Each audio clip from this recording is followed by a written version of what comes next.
supposed to be a grunt. Watch my back and also front. You drop it off, I pick it up. Pockets a mean one. Heavy like machine guns. Talking like they heard about me. They ain't never seen one. You ain't really about it. I can see it through the screen, son. Thinking limit lane. Busters never trust it. Jump like you want it. My opponent's never on it. I ain't thinking about tomorrow. Only thinking about the moment. Feel the rush from the butt jump. 20s in my loaded trunk. Watch me make another hit. Yeah, I'm tripping off that funk. Jump like you want it. My opponent's never on it. I ain't thinking about tomorrow. Only thinking about the moment. Feel the rush from the butt jump. 20s in my loaded trunk. Watch me make another hit. Yeah, I'm tripping. Yeah, I'm tripping. Yeah, I'm tripping. Yeah, I'm tripping. Watch me make another hit. Yeah, I'm tripping. Yeah, I'm tripping. Yeah, I'm tripping. Watch me make another hit. Yeah, I'm tripping. Demons in my head again. Let me grip my lyric pen. Fire burning from my junk. Choking now I'm pulling sons. I won't sound so dumb. Confront too much. Supposed to be a grunt. Watch my back and also front. You drop it off, I pick it up. Pockets a mean one. Heavy like machine guns. Talking like they heard about me. They ain't never seen one. You ain't really about it. I can see it through the screen, son. Thinking limit lane. Busters never trust it. Jump like you want it. My opponent's never on it. I ain't thinking about tomorrow. Only thinking about the moment. Feel the rush from the buck jump. 20s in my loaded trunk. Watch me make another hit. Yeah, I'm tripping off that funk jump. Like you want it. My opponent's never on it. I ain't thinking about tomorrow. Only thinking about the moment. Feel the rush from the buck jump. 20s in my loaded trunk. Watch me make another hit. Yeah, I'm tripping. Tripping. Yeah, I'm tripping. Yeah, I'm tripping. Watch me make another hit. Yeah, I'm tripping. Yeah, I'm tripping. Yeah, I'm tripping. Watch me make another hit. Yeah, I'm tripping.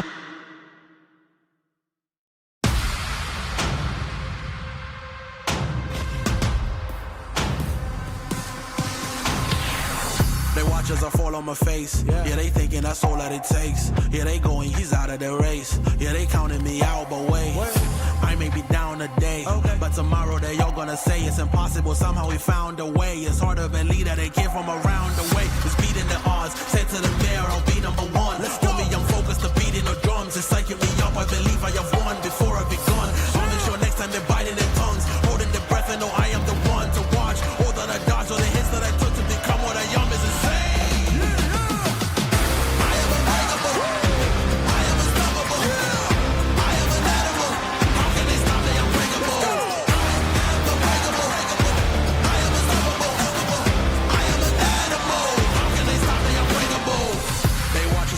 Apart. So much pressure that calling it hard is an understatement. The scars are the proof it was deep, it was hard.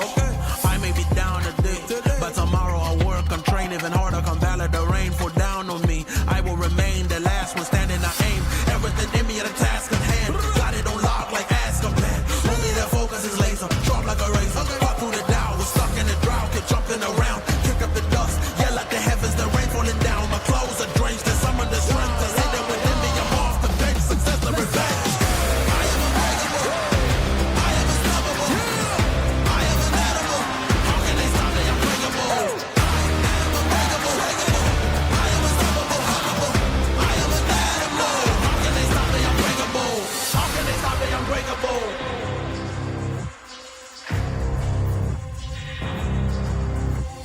How can they stop me? I'm breakable.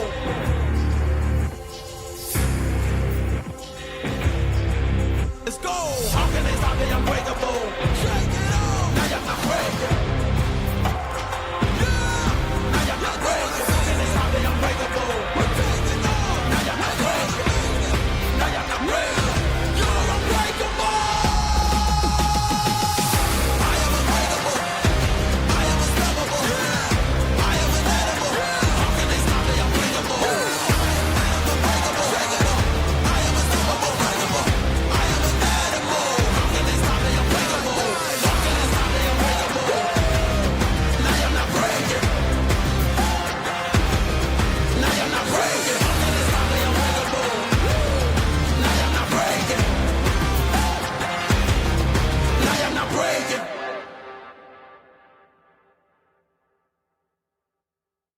I said go and line up. Whoever got next is fine with us. Line up.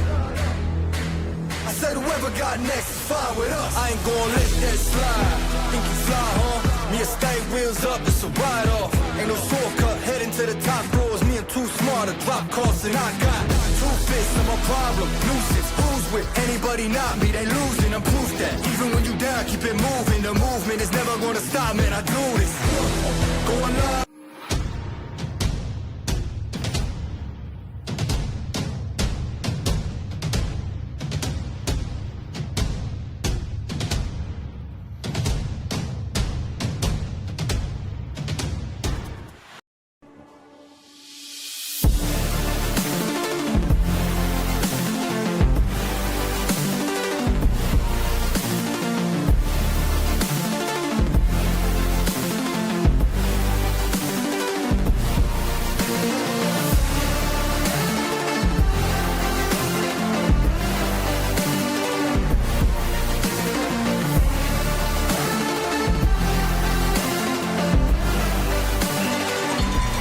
It's the final day of the season in Division VI softball in the state of Ohio.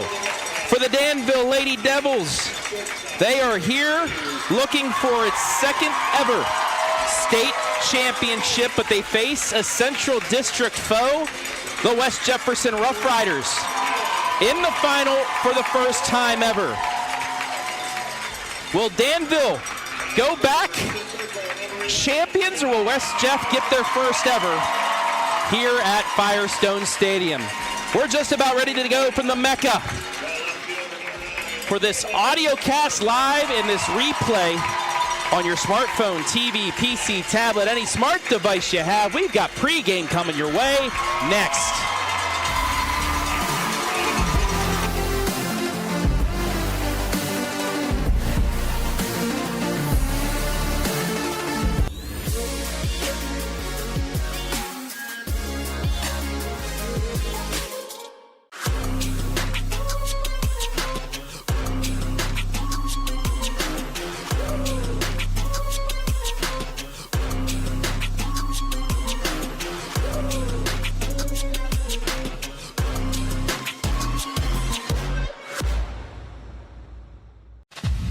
Do you know what it takes to get yourself and your family prepared? Elite Preparedness is here to help, offering training and courses in concealed carry, defensive CCW, tactical pistol, and many more. We also have an on-site indoor gun range and a retail, firearms, ammo, and preparedness supplies store, serving a growing public and private need for all hazards preparedness with a professional and personal approach. Contact Elite Preparedness today, 740-263-1234, or at 25580 Bell Church Road. At Knox Community Hospital, your primary care physician is more than someone who delivers your test results, more than someone who writes prescriptions, more than someone who listens to your heart. We are your healthcare partner who takes the time to know you, listen to your concerns, and provide you with expert personalized care to make and keep you well. Because to us, you're more than just numbers on a chart. You're a neighbor and a friend. Knox Community Hospital, in the community, for the community. At the Killbuck Savings Bank, you can expect great products and service from a fellow Knox County Chamber member. Now offering premier card processing solutions and services, ensuring the business owners understand their credit card processing fees. We have a wide selection of card processing solutions that provide lower fees, faster payment, additional security, exceptional marketing features, and help to improve your business operations and customer experience. Local sports deserve to be done right. We're built for the communities that support the game. This isn't about one season. Every season matters because every game tells a story, and those stories don't stop at the final buzzer. We're here for every moment, big or small. Watch anytime, anywhere on your schedule, and it's always free to watch. This is the future of local sports. This is the OH Report.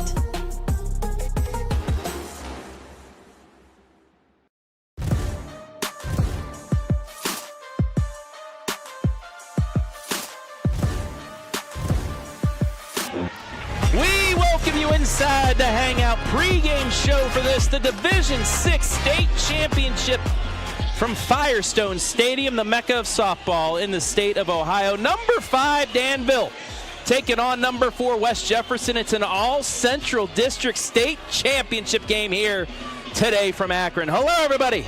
My name is Travis Berardi alongside Caden Schmid for you folks live on the audiocast. Also for you great folks watching us back. Hopefully it's Danville fans watching us back for a championship, or maybe it's West Jefferson fans watching back. We will find out here in the next 2 hours or so. But Caden, this is it.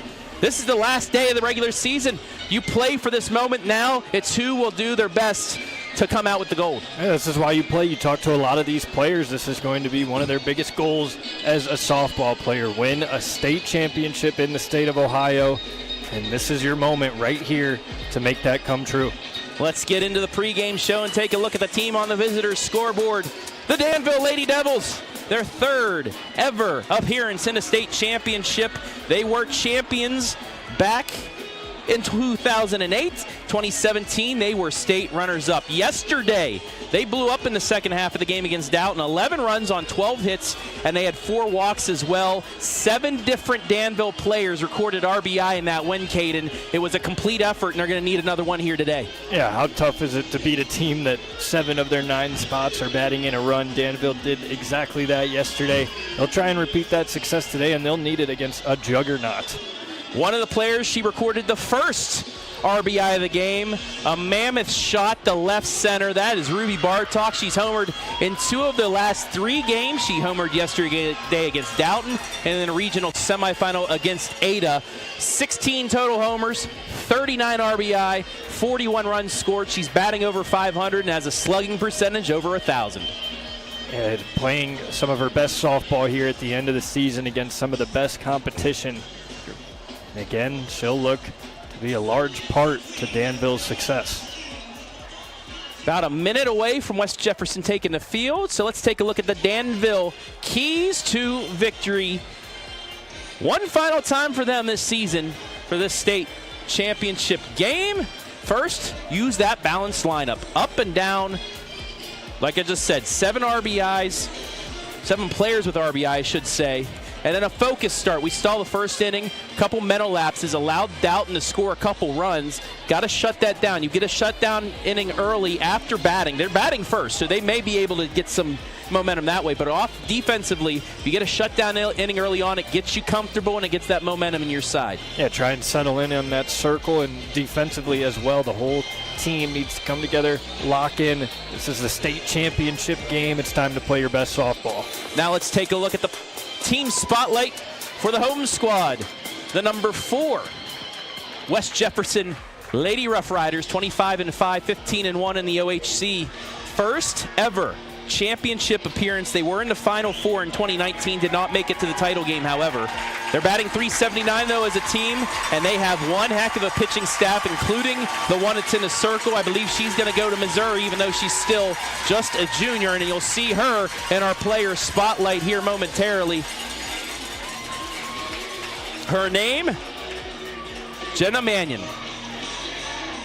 She is our player spotlight, and just like most of these pitchers in the state Final Four, a hitter and a pitcher. .64 ERA, .57 whip, opponent's batting average of 116, 259 Ks. Then on the other side, at the plate, .543 average, a .1481 slugging percentage, 19 homers, 58 RBI. She has done it all. She homered yesterday in the semi.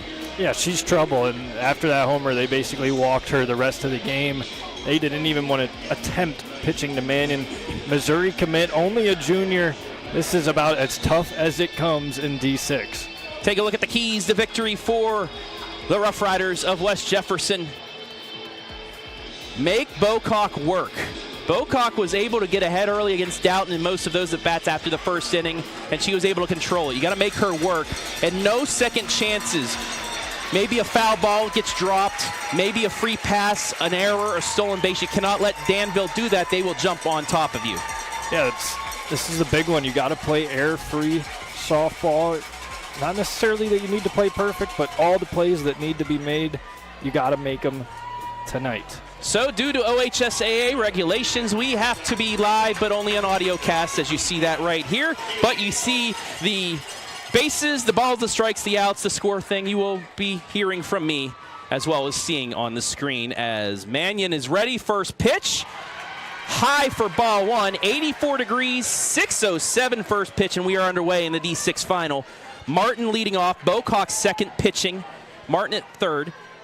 Ruby Bartok batting third, first base. Morgan Hankins catching, she's batting fourth. Mannion's 1-0. At the knees, it's a strike, it's 1-1. Delana Parker batting fifth at short.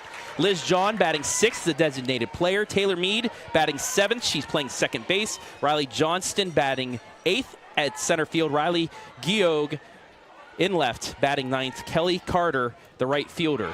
Bunt laid down by Martin. The throw to first just gets her, and there's one down. She tried to bunt it down, but Mannon off the mound, able to make the play. Yeah, great job by Mannon, reading it instantly, going down, making a tough play for any pitcher to make off the bunt. And now he got the first out of the game.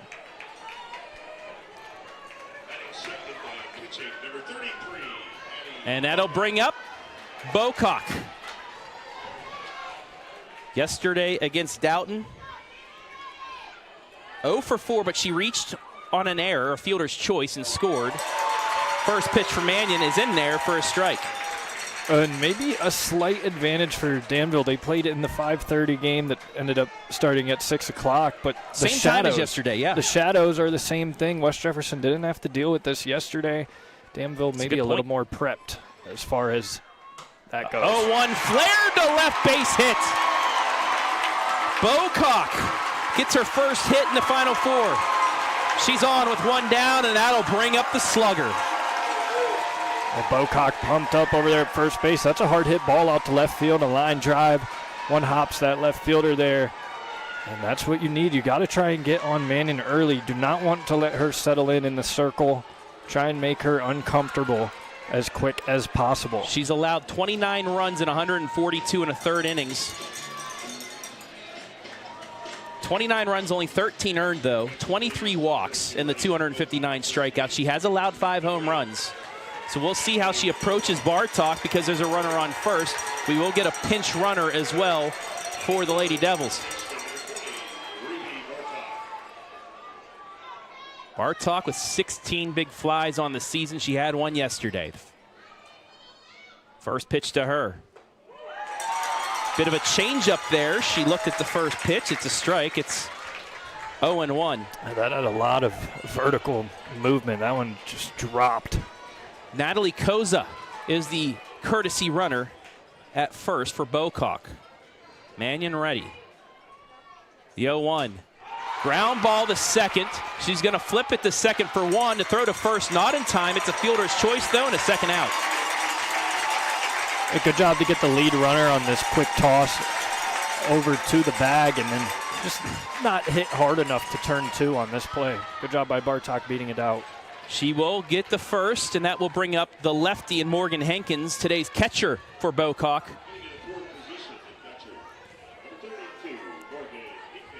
Hankins started off 0 for 2 with 2 strikeouts against May Simmons, but then finished with an RBI single and a run and a double and a run. Finished 2 for 4. First pitch to her, check swing, but she went. It's 0-1.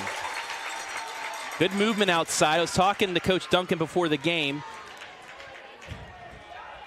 Mannon, not the fastest they've seen, but her movement is very good.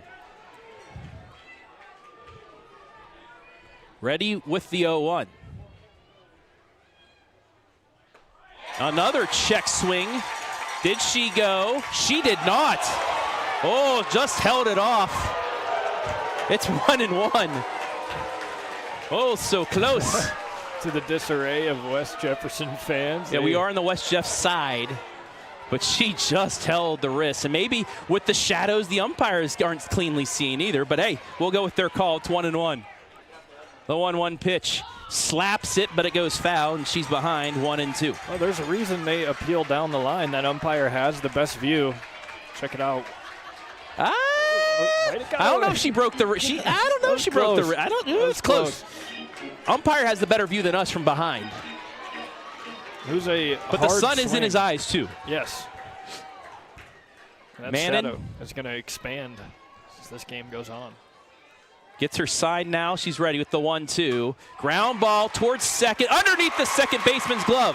Bartok's going to try and round for third. The throw is not in time, and his second is Hankins, and they have second and third with 2 down. Base hit by Hankins underneath the glove of the second baseman. And Danville in business with Parker up. He hit well up the middle. You got 2 now in scoring position here in the first inning. 2 outs. Try and string together some more hits. Parker was 3 for 4 yesterday. 3 RBI and a run scored. Second and third, 2 down here for the Lady Devils.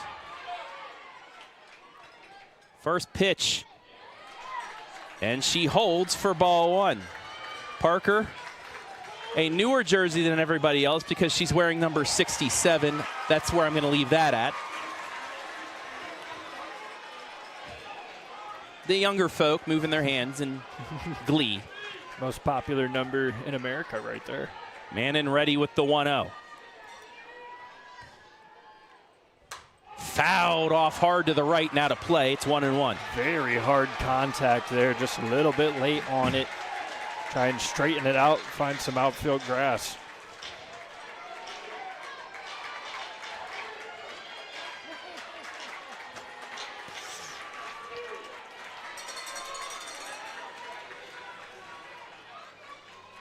The 1-1. Little ground ball to Mannon. She throws it to first. She'll get out of the inning. Got the soft contact for the second time. Danville does get some damage done. No runs. They do get 2 hits. 2 left on. We played a half inning. It's 0-0.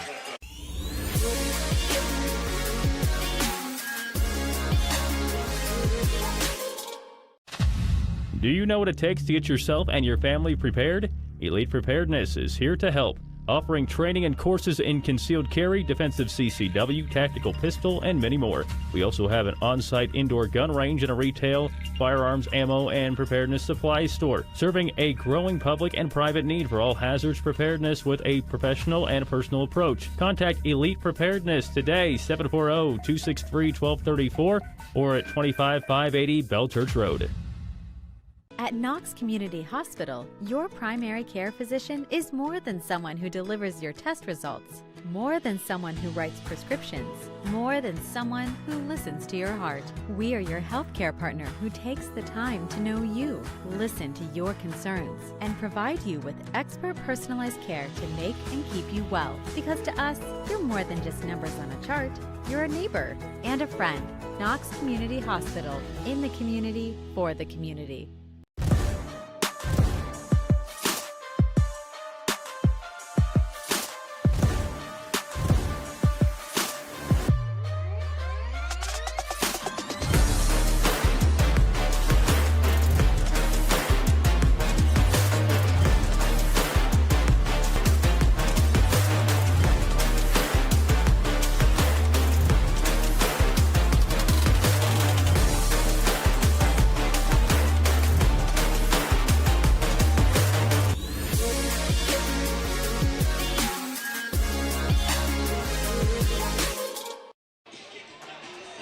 For a State's tournament game yesterday with 12 Ks, 9 hits, 4 runs, 2 earned against Dalton. She has 308 on the season, facing West Jefferson's lineup. Peyton Kincaid at short will start things off. Mia Burgett second at second. Jenna Mannon pitching, batting third. McKaylin Messer left field batting fourth as the first pitch misses for ball 1. Peyton Curry catching, batting 5th. Haley McBrayer, first base, batting 6th. 7th, Maddie Carruthers in center field. Emma Trean, third base, batting 8th. And Lacey Dunnigan in right, batting 9th. As that pitch is fouled off, we're even at 1.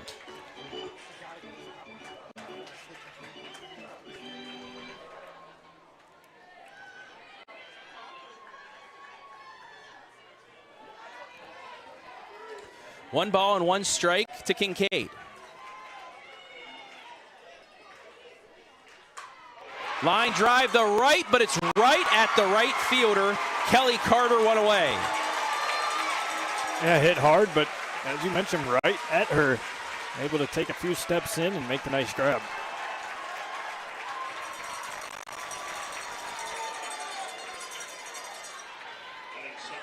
So one away.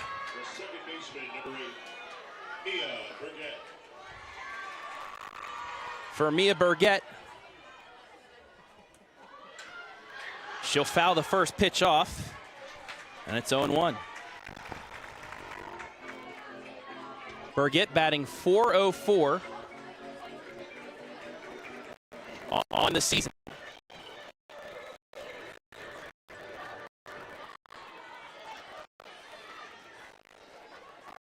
Bartok ahead 0-1. Second pitch is swung on a miss. It's 0-2.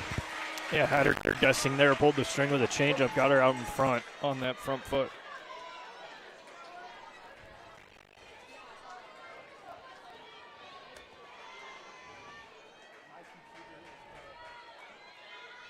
Oh, 2.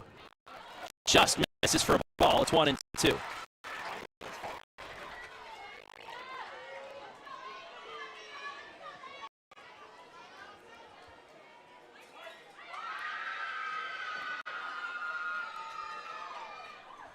The 0-2 from Bartok, strike 3 looking inside. 2 away. Yeah, paint on that inside corner. Got her to just watch it go right by. We saw Bartok do that a handful of times yesterday, Travis, just catching these hitters off guard. They can't pull the trigger. Another strikeout looking. That'll bring up Mannon, the slugger. Yeah, this is the matchup you want to see right here. First pitch popped her up. Bartok makes the catch. 1-2-3 goes West Jeff in the bottom of the first. We played one in this D6 championship game. We are scoreless.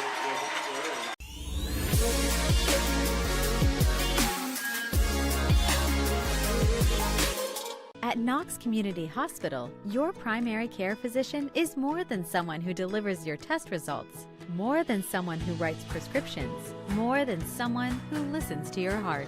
We are your healthcare partner who takes the time to know you, listen to your concerns, and provide you with expert personalized care to make and keep you well. Because to us, you're more than just numbers on a chart. You're a neighbor and a friend. Knox Community Hospital, in the community, for the community.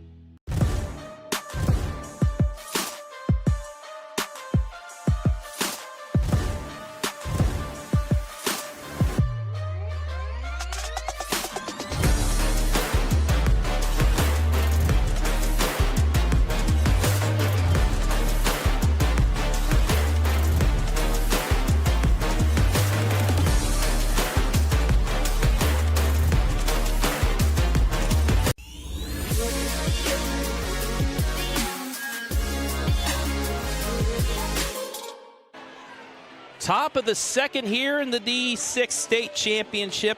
0-0 as Danville comes back with their 6, 7, 8 hitters. Travis Berardi back here, Caden Schmid on this special presentation live audiocast and replay. Full video audio replay here on the OH Report. And Danville did what we said they needed to in the Keys. A strong start defensively. They do just that. 1-2-3 as Liz John swings through that.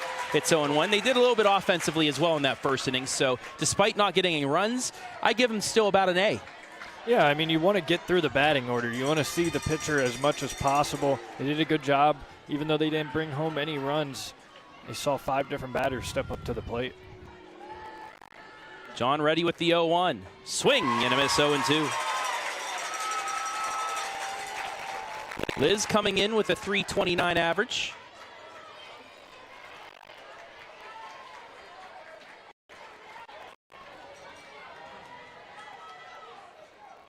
Mannon ready with the 0-2.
0-2.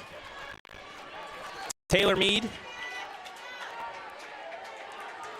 Check swing went on the first bunt attempt, second attempt here. Down 0-2 with one down. The pitch. Just high, it's 1-2.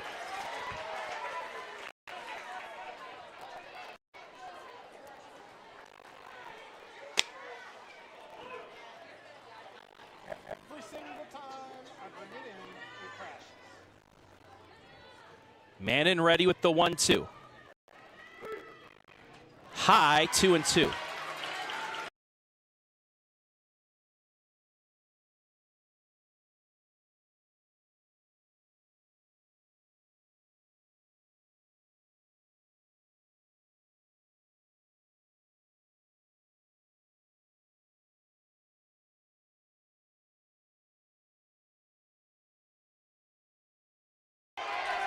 Two, just misses. Count is full, 3-2.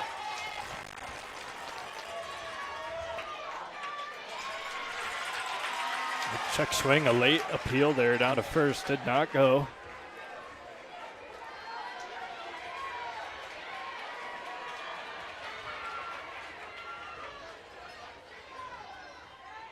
Full count pitch here coming up. High ball 4. She fought back, and it's a one-out walk. Taylor Mead, what an effort there. That's a good at bat. So two base runners in, a base runner in each inning, I should say, here to start. So a good start against Mannon. Now you just got to string it together and bring home some runs to go with that. That'll bring up Riley Johnston. 203 hitter, first pitch to her, low for ball 1.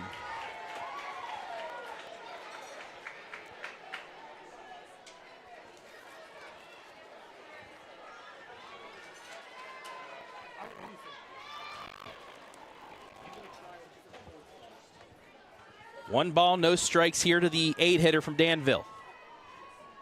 Fouled off, it's 1-1.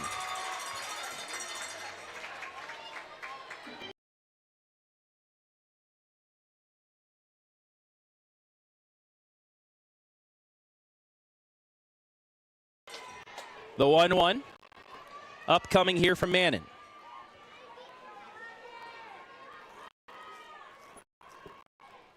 Swing and miss on a curveball inside. It's 1-2. She went for it and bit. Yeah, a lot of movement. Completely fooled hitter on that one. That was a great off-speed pitch.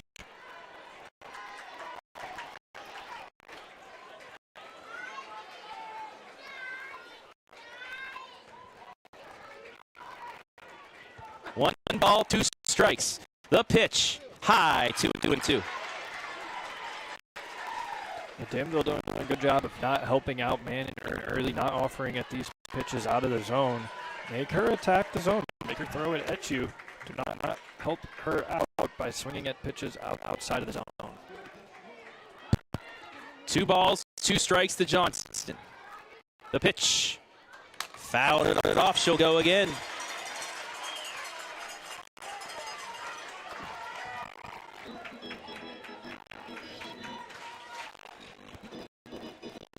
Yesterday against Doughton, Johnston, 2 for 4, a double, a single RBI. Popped out to short. She also reached on an error. Trying to get back on here. The 2-2. Pop fly right to the second baseman. Backs up, makes the catch. Nice job by Burgett. 2 away. And not necessarily an easy play here. At second base, you're backpedaling into the outfield. She made that look very routine. Well done for the second out. They'll bring up Riley Geog.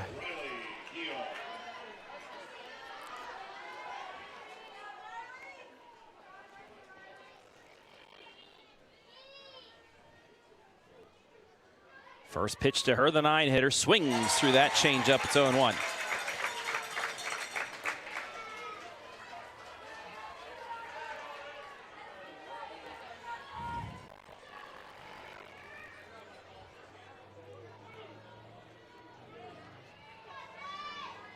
Ready with the 0-1. Swing and a miss, 0-2.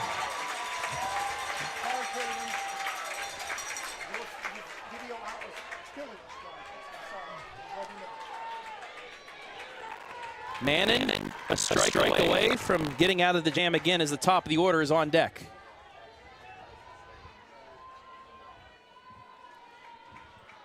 The 0-2 fouled off, runner went.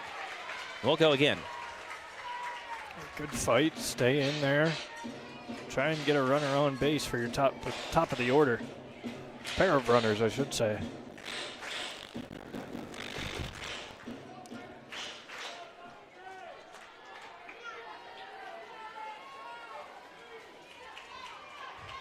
Runner on first, 2 down. The 0-2 to the 9-hitter.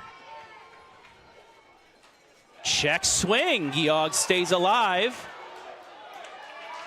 Wait.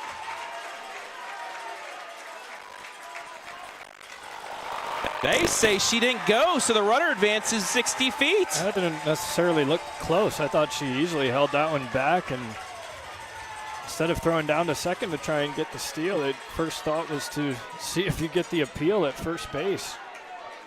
Did not go in your favor. So now a base hit gives Danville the lead. Georg, though, behind 1 and 2.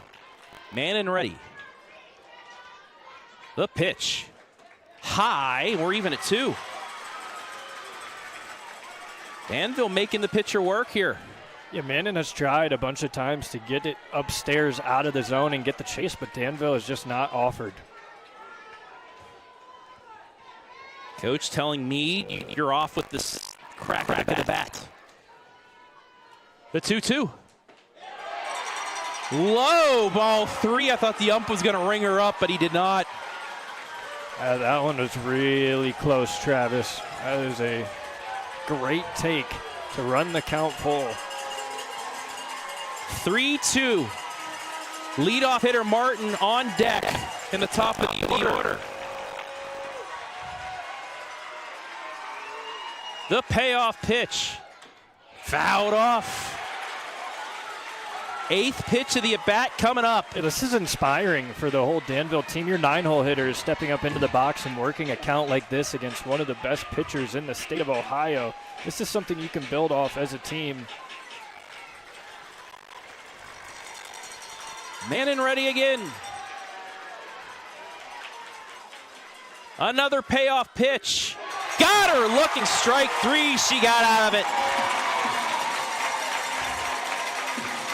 No runs, no hits, no errors. 1 left in scoring position. We played 1.5. It's still scoreless.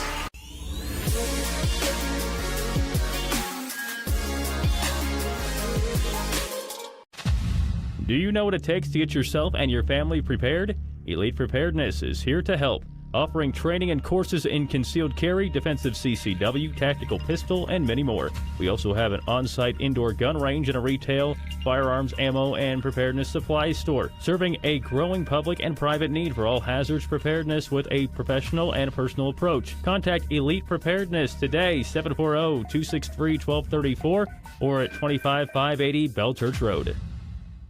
At Knox Community Hospital, your primary care physician is more than someone who delivers your test results, more than someone who writes prescriptions, more than someone who listens to your heart. We are your healthcare partner who takes the time to know you, listen to your concerns, and provide you with expert personalized care to make and keep you well. Because to us, you're more than just numbers on a chart. You're a neighbor and a friend. Knox Community Hospital, in the community, for the community.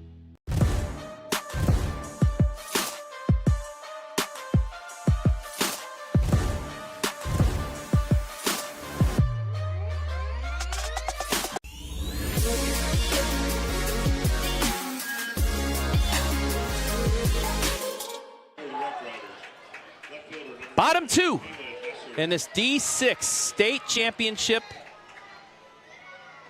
Nothing to score. 4, 5, 6 hitters get their first attempts against Addie Bocock. Travis Berardi back here with Caden Schmid. We apologize for the little technical difficulties we had, but we're back, we're rolling, we're fine right now. And we'll be able to give you the rest of this state championship on the OH Report. McKaylin Messer, .456 average on the season. As this pitch outside for a ball. Evens the count at 1-1. A 1-2-3 inning. Fly out the right, strikeout looking pop out for Addie Bocock in the Danville defense. A lot better than last night. They gave up 2 on some mental lapses. The 1-1 in there for strike 2. Now, we talked about May Simmons last night, Caden, where she was able to find that outside corner work in and out. Bocock more works all the way around the zone. That's what throws hitters off and why she has over 300 strikeouts. The 1-2 change up, and it's short. We're even at 2. Well, as a hitter, to make the job easier, you want to kind of split the plate in half. You know, in this at-bat, I'm looking inside. I want to hit the ball here. At this at-bat, I'm looking outside. Bocock does not give you that grace. She's going to throw it all over the zone. Ready with the 2-2. Swing and a miss. Strike 3. 1 away. That's her biggest weapon right there, the swing and the miss. Strikeout 310 on the season for Addie Bocock. There's 1 away.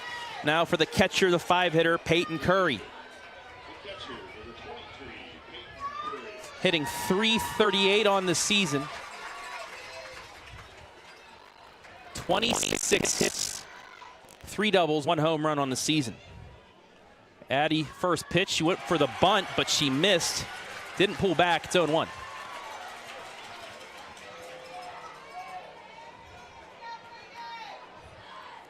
Talked about how it's great to see pitches the first time around, and you really get going second time around. Danville will get that in the top of the third.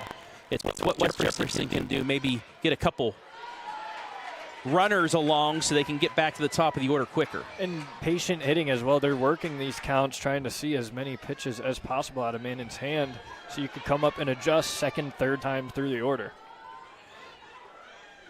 Next pitch is a ball. We're even at 1 as Bocock is ready for the 1-1 pitch. Looking the bunt again, pops it up, but it gets out of play. It's 1-2. That one got high up in the air there, but straight back. Not enough time for anybody to make that read and get that out. Curry does have speed. 12 stolen bases and 13 attempts on the year.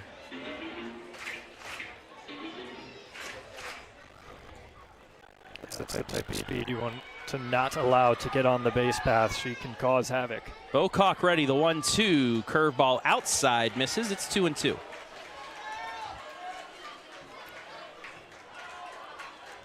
For those OH Report fans, Waynedale's playing for a regional championship right now. They were up 4-0. Poland Seminary loaded the bases, but got 1 run out of it after a double play ended the inning. They'll go to the 7th there in Massillon. The 2-2 here, just missed outside. Count is full. And again, the ump halfway lurched up and said, well, no. We've seen both these fan bases now get excited, thinking it's strike 3, and then it's not. It's ball 3 instead. At bat continues. Bocock back in the circle. Her 3-2 pitch. Swing and a miss, strike 3. 2 down. Back-to-back Ks for Addie.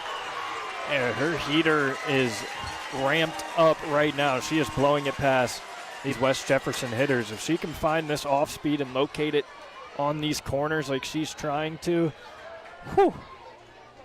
Rough Riders are in for a long afternoon if she keeps dealing like this.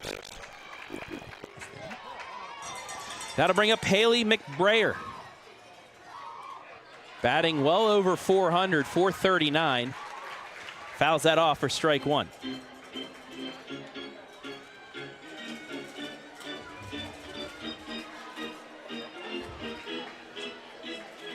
Bocock so far in the 9 innings of the state tournament, 15 strikeouts. Her 0-1. Swing and a miss on the curve. She's ahead 0-2. She just got these Rough Riders hitters guessing right now.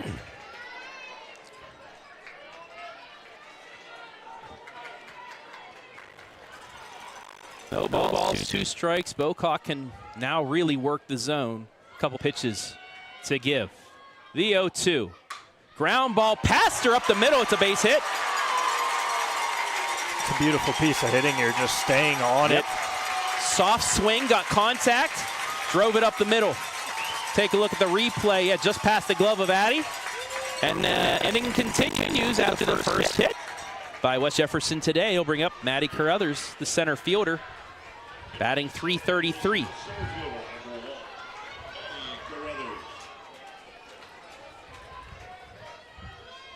First pitch to hers, fouled off. It's 0-1. And you talked about the shadows. They have now taken over the circle. The fielder's still in the sunlight, but the pitcher and catcher not. It's going to have an effect whether these players want it to or not. The shadows, the sunlight, it's one or the other. It will affect in some sort. It's just, can you stay resilient through? 0-1 curveball is in there for a strike, and Bartok is again ahead, no balls and 2 strikes. She's done such a great job of locating here in the early goings. Her 0-2. Swing and a miss, strike 3. No runs, 1 hit, 1 left on, 3 Ks for Bartok in the bottom of the second. We are scoreless after 2.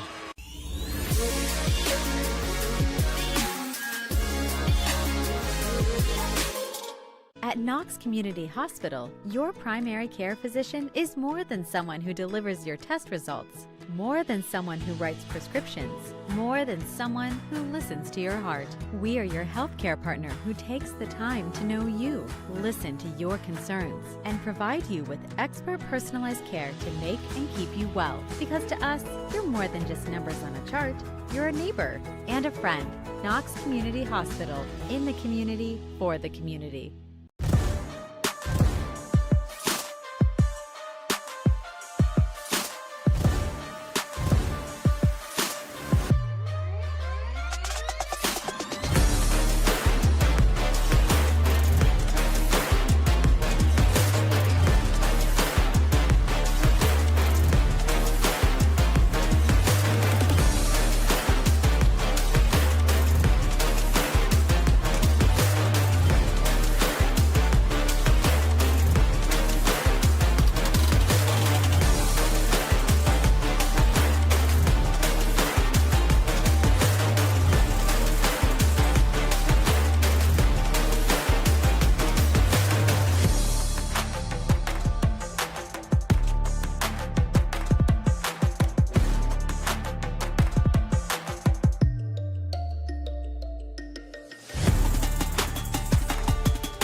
First pitch to Kaylee Martin, flown out to left as we begin the top of the third.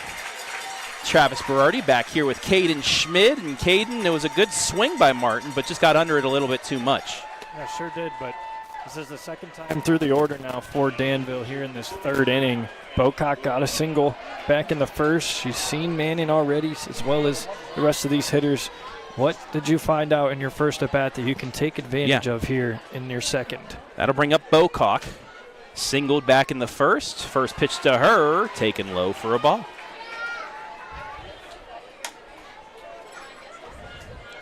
Addy already with 4 strikeouts through 2 innings. But again, that's that first time through the lineup for West Jefferson. See what they can do against Bartok the second time through. They'll have 8-9-1 due up in the bottom as Bartok fouls that off.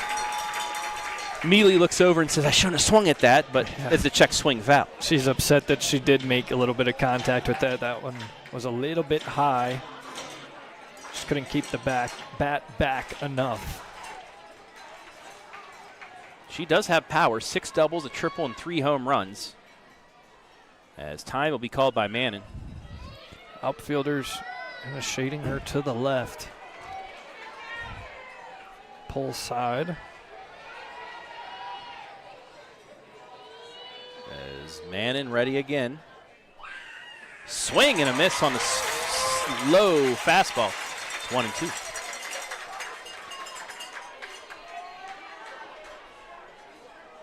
You snuck that one right under Bocock's swing there.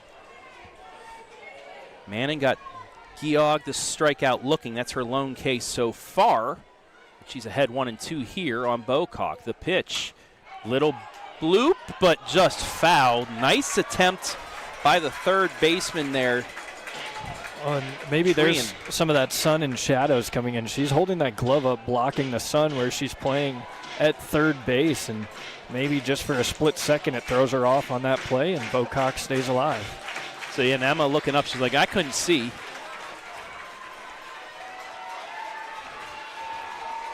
Shortstop Kincaid also shading her eyes at the moment. Jenna ready. Another 1-2, another foul ball. Danville has made her work here in this game so far, especially in the second and now the third innings. 3 2-strike foul balls in the second and 2 so far here in this at-bat. That's what you got to do against these great pitchers. You got to make them work. You cannot help them out, and they haven't so far.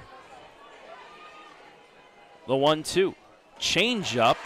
Pulled the string, but it was still high. It's 2-2. I mean, you could even see the movement still with that one being upstairs, kind of getting away from her. It's still dropped a good bit, just not enough to catch that top part of the zone. 2's on the board for Bocock. The pitch.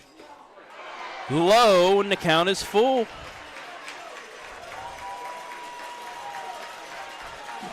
Danville very patient here so far in this one. Ruby Bartok on deck.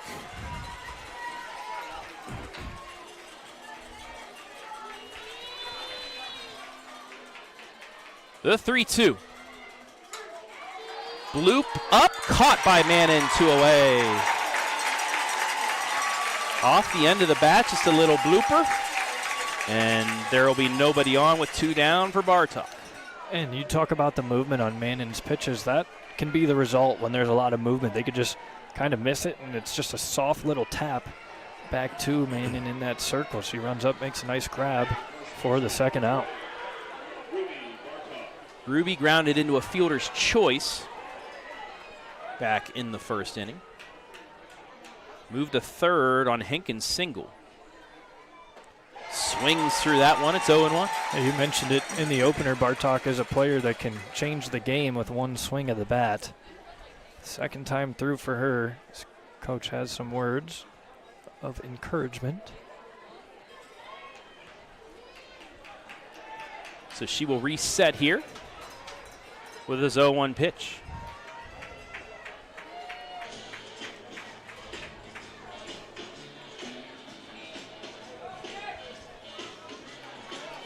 Umpire back and ready to play now on this 0-1.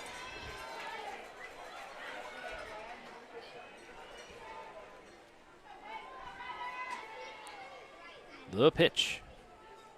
Ground ball, but off her foot. It's going to be 0-2. Yeah, it was first look, it looked like it bounced off her foot. Did indeed. So maybe an extra chance here for Bartok. The left fielder is playing on the warning track. Respect of power there for you. They know what she can do. The 0-2. Grounder hits it off of her again. It stays 0-2. Another foul ball. Same foot. Well, Bartok has this very wide base in the box, and you can see her large step generates a lot of power. And you saw last night a mistake pitch over the middle, and she made you pay. Can't do it here, especially on an 0-2. The pitch fouled off again. That one was off the other foot that time. She is in there fighting. It's a final from Massillon. Waynedale is going back to the Final Four. They won 5-1 over Poland Seminary. That is the 4th OH Report team that will be at the artist formerly known as Canal Park. Mannon ready with another 0-2. Swing and a miss on the low pitch.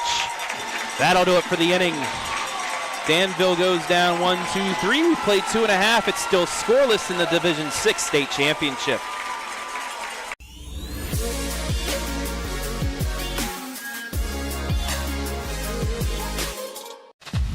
Do you know what it takes to get yourself and your family prepared?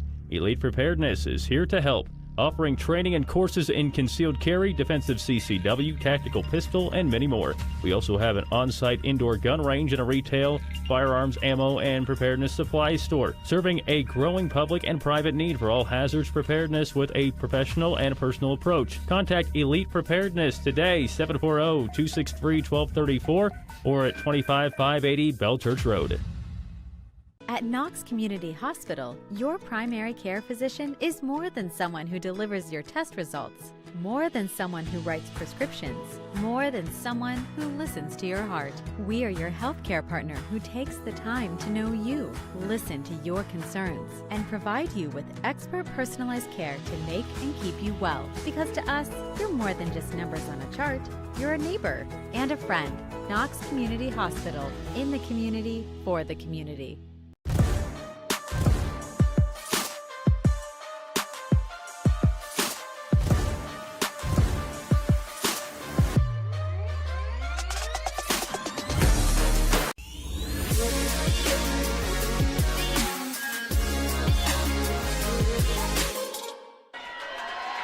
Emma Trine will lead things off. The 8-hole hitter. This is her first at bat against Addie Bocock in the bottom of the third. Scoreless game. Division 6 state championship. She swings through that for strike one. She's a .228 hitter on the season. She does have 5 doubles and a home run, although. So if she gets a hold of one, she could drive it.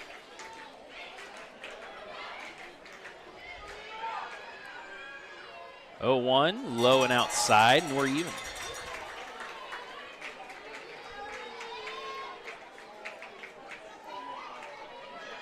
Addie with 2 consecutive strikeouts to start the second.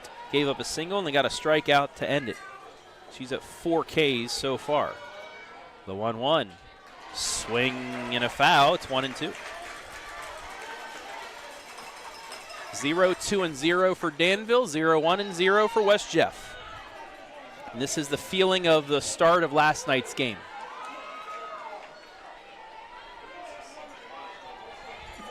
Bocock has just forced a lot of swing and misses here first time through the order. Still 2 more batters to go against, but just a lot of swing and miss. 1-2, swing and a miss. It's 2 in a row again. 1 away. Strikeout number 5 for Addie Bocock. A lot of these strikeouts have come on that high heat as well. They had one looking. I think the rest have been on that high fastball. They just cannot catch up to it. Last night through the first 9 batters, she struck out the final 4, had 4 Ks. Sorry, above that here, going to the 9-hitter. And important to try and, for West Jefferson, try and get on base here for the top of the order. Lacey Dunnigan up to 244 hitter, 6 doubles on 20 hits. She'd love to get a second out here before the top of the order. Looks to bunt, pulls back. Did not go. It's 1-1.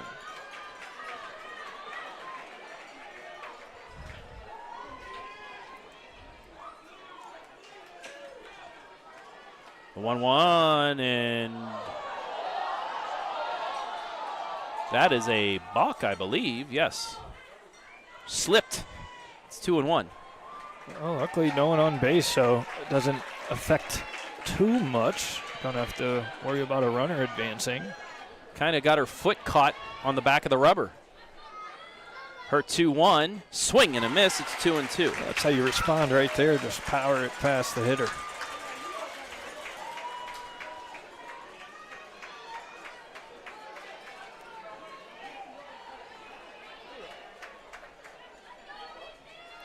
Dunnigan, 27 strikeouts. Most on the team as she takes a ball, and the count is now full at 3-2. At 3-2, go right at the hitter here. So you go back to that fastball. Second payoff pitch for Bocock, swing and a miss, strike 3. 6 strikeouts through the first 9 batters, and we go back to the top of the order, and Peyton Kincaid with 2 down.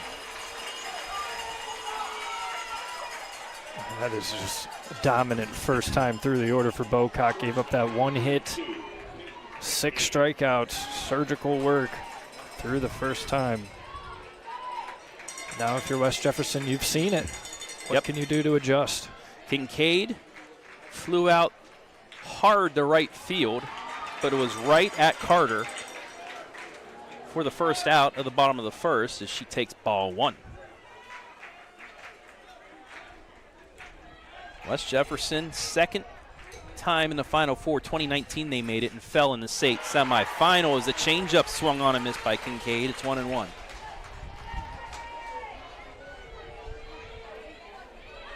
West Jeff started off 1-2. They beat North Union 6-1 and lost to Austintown Fitch, who was in the Final Four 10-9, and Groveport Madison 15-13. The 1-1 popped up and it will get into the net. It's 1-2. They have a 1-0 loss to Licking Heights, a 1-0 loss to Fairbanks, and a 14-6 loss to East Carter out of Kentucky. An Austintown Fitch team, very, very good team. Got upset in the semifinal as the #1 team in the state. They were nationally ranked, I think, 17th coming into the last Max Prep poll. It's a way to build confidence, being able to. Oh, it's just foul. Wow. The changeup, she swung at it, but the ball just tailed to the right of the line. As you'll see it right here and just dropped. The home plate umpire has the line. That's why the first base umpire didn't say anything. And he saw it was foul, and that could have been trouble for Danville if that drops. That's probably at least 2 bases. Sure could have. Bocock got her on her front foot there, and she just kind of sat back and waited for it. Off balance, still was able to make contact. 1-2, got her looking inside corner. Bocock strikes out the side. 7 Ks now for Addie through 3 innings. And we remain scoreless as we head to the 4th.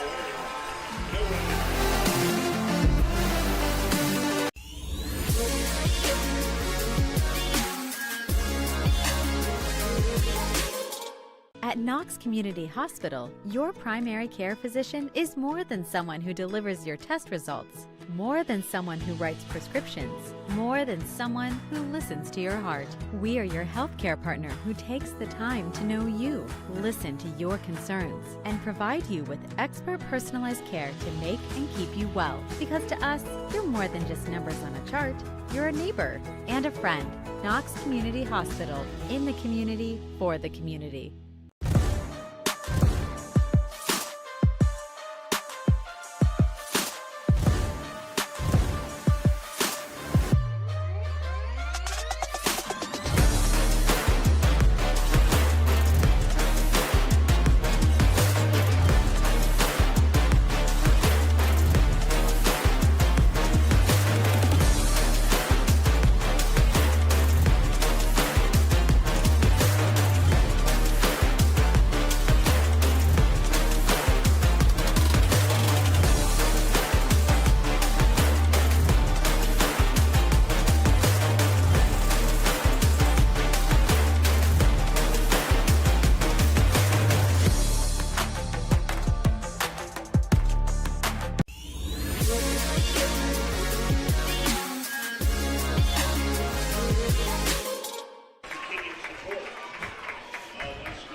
The pageantry that is the state tournament, as we have fruits and vegetables running wild along Firestone Stadium.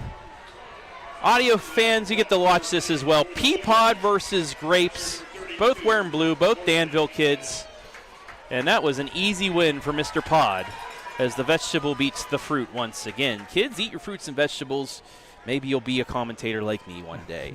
Morgan Hankins will lead things off. 4, 5, 6 hitters due up for Danville for the second time against Mannon. First pitch just missed outside. And Hankins ahead, 1 ball, no strike. She had a single back in the first inning, one of 2 hits by Danville, first time through the lineup. Hankins 5 homers on the season, although the wind is blowing out to left field. The 1-0, check swing, that goes foul, and we're even at 1.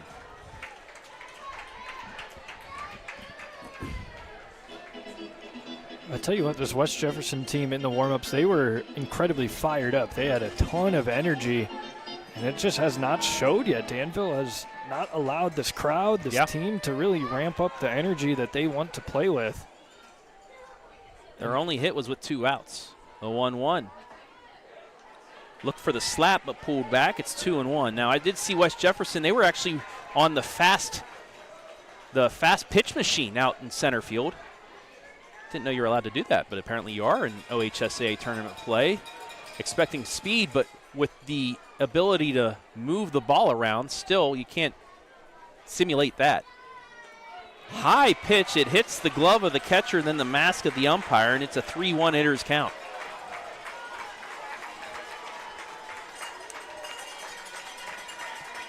I guess try and get any sort of advantage you can get, right, for the state championship game. Yeah. But as you mentioned, there's nothing that can really simulate that game live experience. And every pitcher is so different, from the motion to the form to the release point, all that. The 3-1 pitch. In there on the outside corner. That time count is full at 3-2. Well, it's another full count for Danville. Yeah. They've really made Mannon work. This is the 4th full count Mannon's faced here through 3+ innings. One of those went 9 pitches. Mm-hmm. The 3-2. Swing and a miss, strike 3. She's got back-to-back Ks.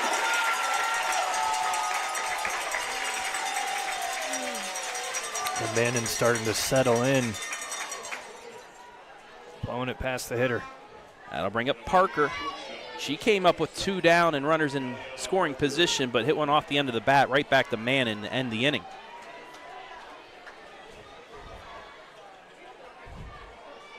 It was the 3rd strikeout of the day for Jenna.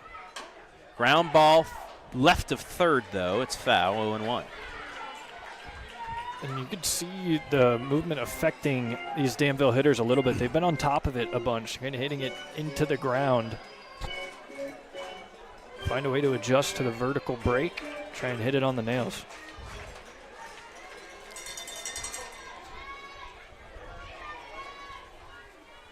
Mannon taking her time, getting her sign. The 0-1. Chopper to short. And bobbled on the in-between bounce. Parker reaches, and it's a 1-out base runner for Danville. We'll see what the official score is. I'd say it's an error, but it might be a hit, and they say it's a hit. I thought it was a hit. I'm a much more tougher scorer because I covered Major League Baseball for 2 years, but that's an in-between hop. I understand why they call it a hit. That's fine for Parker. She has a hit in the state championship, and it's 1 on and 1 out for Liz John. Well, I just talked about that Danville has been hitting the ball into the ground, and that went straight down and then bounced straight high up, and it made for a tough play at shortstop. They're just not able to field it. And the sun's still right in your face at that point, too. Yes. Actually, doesn't look like the sun is shining as hard, but there is still that shadow discrepancy. There's some haze out there, yeah. First pitch to John. She swings and misses on the inside curve. It's 0-1.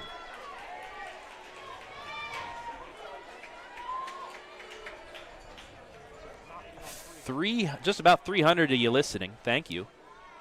The 0-1. Looking, the bunt places it down perfectly down the third baseline. The throw to first is in time. Score that 5-3.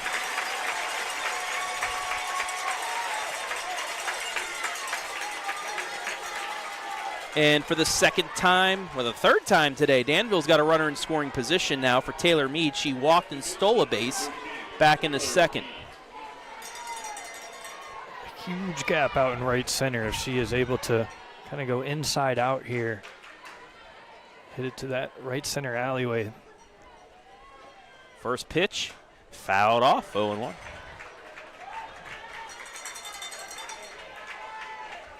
A reminder for you OH Report fans, I see Mr. Tim Nicewander and the Madison Lady Rams here watching the game tonight. We will have audiocast video restream of the D3 semi, Madison-Louisville, 10 a.m. tomorrow. Restream afterwards on the OH Report. The 0-1. Ground ball to short. Up with it, throw to first, and West Jefferson will get out of the inning.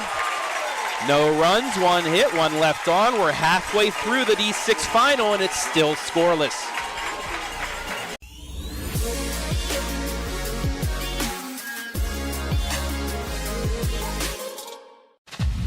Do you know what it takes to get yourself and your family prepared?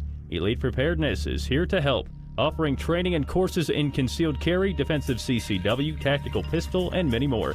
We also have an on-site indoor gun range and a retail, firearms, ammo, and preparedness supply store, serving a growing public and private need for all hazards preparedness with a professional and personal approach. Contact Elite Preparedness today, 740-263-1234, or at 25580 Bell Church Road.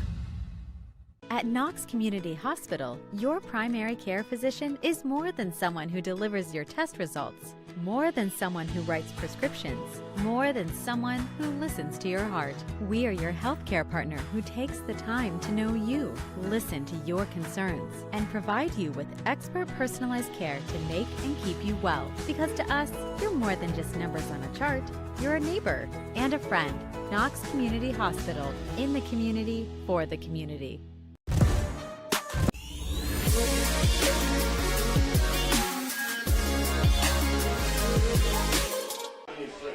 Bottom of the fourth.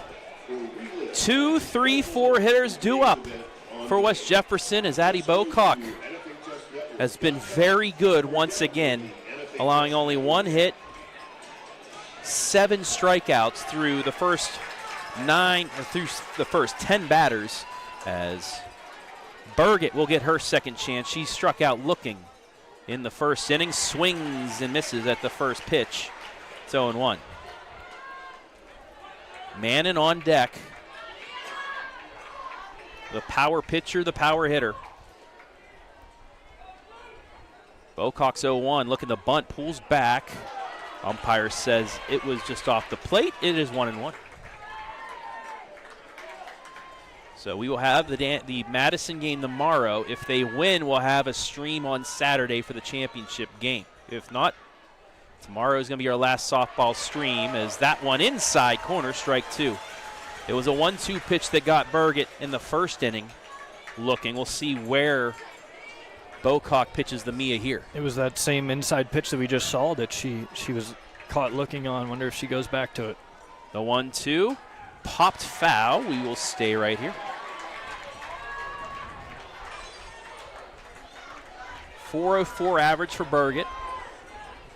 42 runs scored. That's second on the team behind Mannon. More likely because she gets on base and Mannon hits her home. The 1-2 again. Got her looking on the outside corner.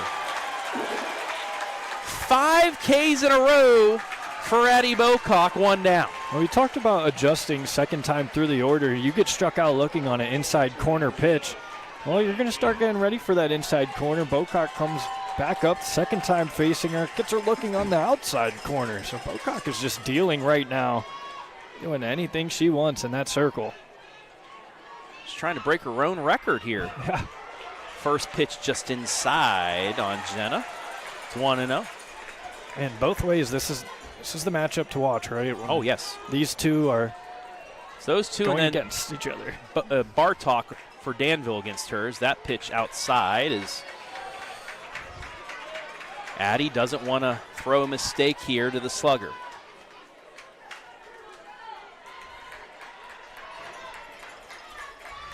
Two balls, no strikes. The pitch inside.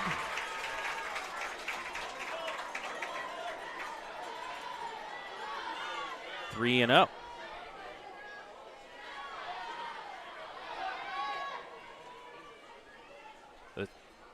Ground ball foul. Scoreboard reads 2-2, but I think it's 3-1. Until I see the umpire put up his hands, we're going to say it's 3-1. This is the spot to do it. 2-2. Nope, it's 2-2. Danville will take that even better. The 2-2 pitch. Ground ball foul will go again. And she's ready for that inside pitch. She is on top of it. Hit it off the handle or on the end of the bat as Mannon shakes her hands, and I've had that feeling many times playing baseball when you jam yourself and it just vibrates into your hands and hurts. Yeah, that bat has a lot of shake movement on those type of swings. It does not feel good. Another 2-2. Popped her up again. Backtracking, making the catch is Parker for a huge second out, 2 down. Hey, great communication here. Calling off your third baseman. This is your play as the shortstop. Make a nice grab. That'll bring up Messer. And Mannon's popped up now twice. To the infield, one to the left, one to the right.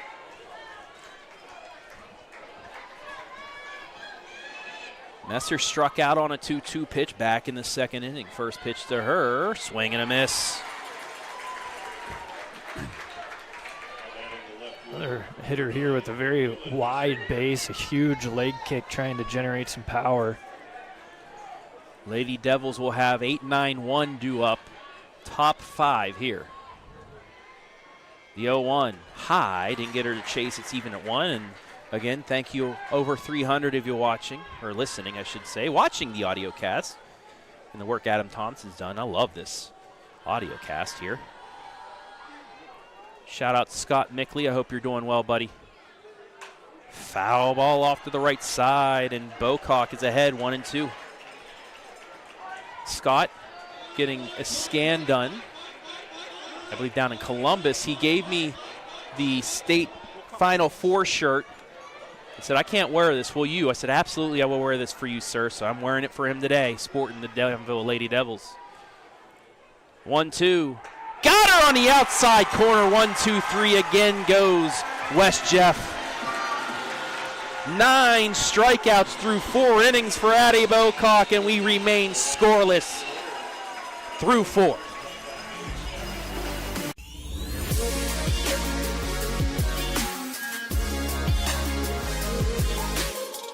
At Knox Community Hospital, your primary care physician is more than someone who delivers your test results, more than someone who writes prescriptions, more than someone who listens to your heart. We are your healthcare partner who takes the time to know you, listen to your concerns, and provide you with expert personalized care to make and keep you well. Because to us, you're more than just numbers on a chart. You're a neighbor and a friend. Knox Community Hospital, in the community, for the community.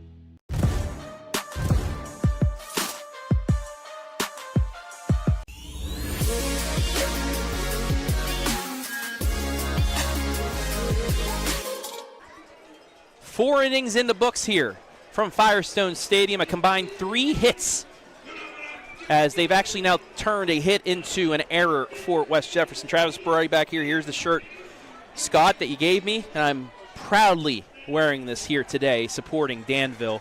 K-Mac Trav back at least for 1 weekend here. Well, actually 2 weekends. Northmore's in a state Final Four in baseball, but what a game we've had so far. Caden Schmid, thank you. You can get this off of me. I don't want anybody's eyes hurting. I got to keep it on you, Travis. You're who we come to see. Oh, yeah. So that Parker hit is now changed to an E6.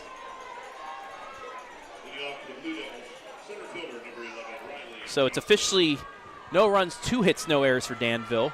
No runs, 1 hit, 1 error for West Jefferson. Riley Johnston will lead things off. 8-9-1 as she takes a strike inside against Mannon.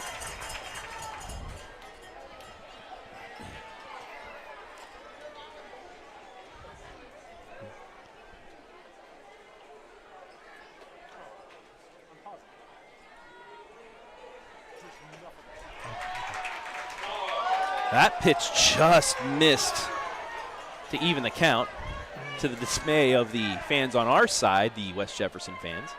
two pitchers like this just going at it throughout the early goings, first half of this game, rather, it gives that other pitcher confidence. Like, they want to come out and do the same thing, if not better, than what their matchup is doing. Oh, 1-1 bunt popped right to Mannon. One away. Tried to steal a hit out of it, but she popped it right up straight to Mannon, who was running in again. She plays very good bunt defense, and that's why Missouri, another reason why they're looking at her. Yeah, she's had a couple outs this game. It's usually rare to see a pitcher make outs like this, but what I was saying is when that other pitcher is out performing like Bocock, that lights a fire under Mannon as well. She wants to come out and match that, if not do better. Geog swings through the first pitch for strike one. Shadows have nearly made their way to that outfield turf. It's still in the eyes of shortstop and second base. The 0-1. Fouled off on the fastball, goes into the Danville side of the stands. It's 0-2. Yeah, making sure they're awake over there.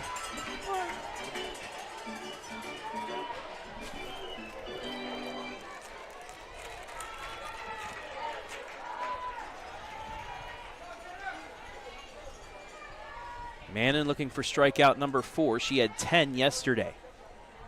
The 0-2 bounces in there. It's 1-2. Tried the changeup, pulled the string a little too much.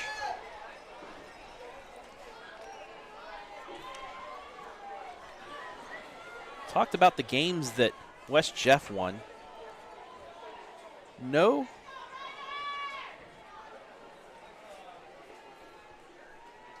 bigger win for Danville than against Doughton is the 0-1-2 inside corner, strike 3. 2 down for the top of the order. Danville, they started off strong, 4-1. Their lone conference loss coming then 1-0 to Centerburg. They lost to Olentangy Berlin and Centerville 3-0, 8-7 midway through the year. Then to Hillsdale 11-2 in the Mid-Ohio Classic.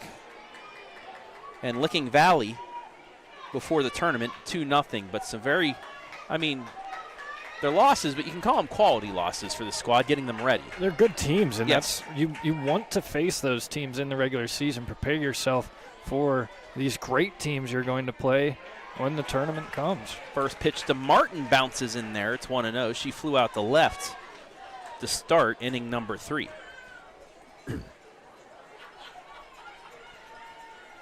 Third time through the order here, starting for Danville in this 5th inning.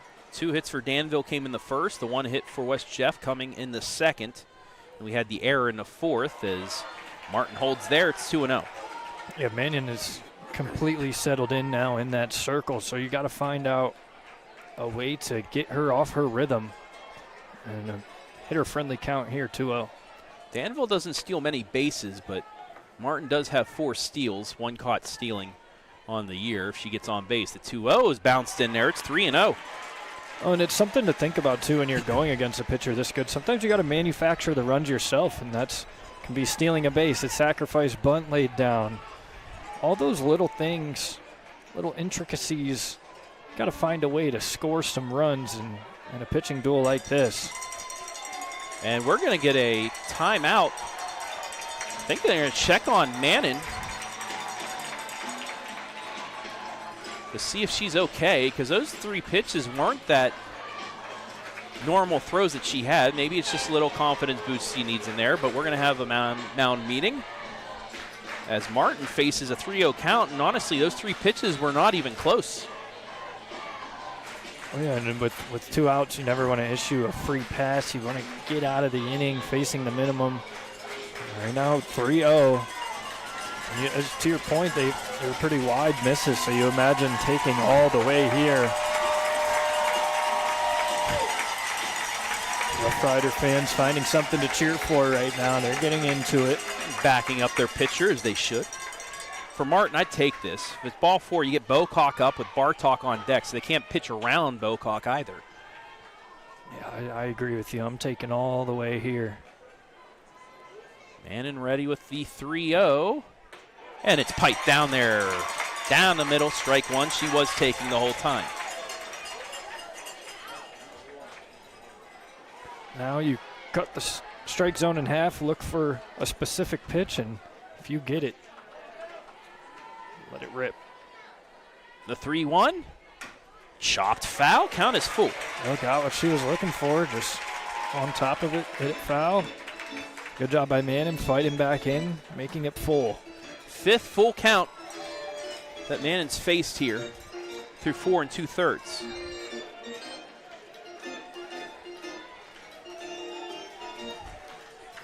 Three balls, 2 strikes, 2 outs here in the top of the 5th. The payoff pitch. Swing and a miss, so the mound meeting works. As Mannon gets back-to-back Ks to get out of the inning. 1, 2, 3. We played 4.5. Still scoreless.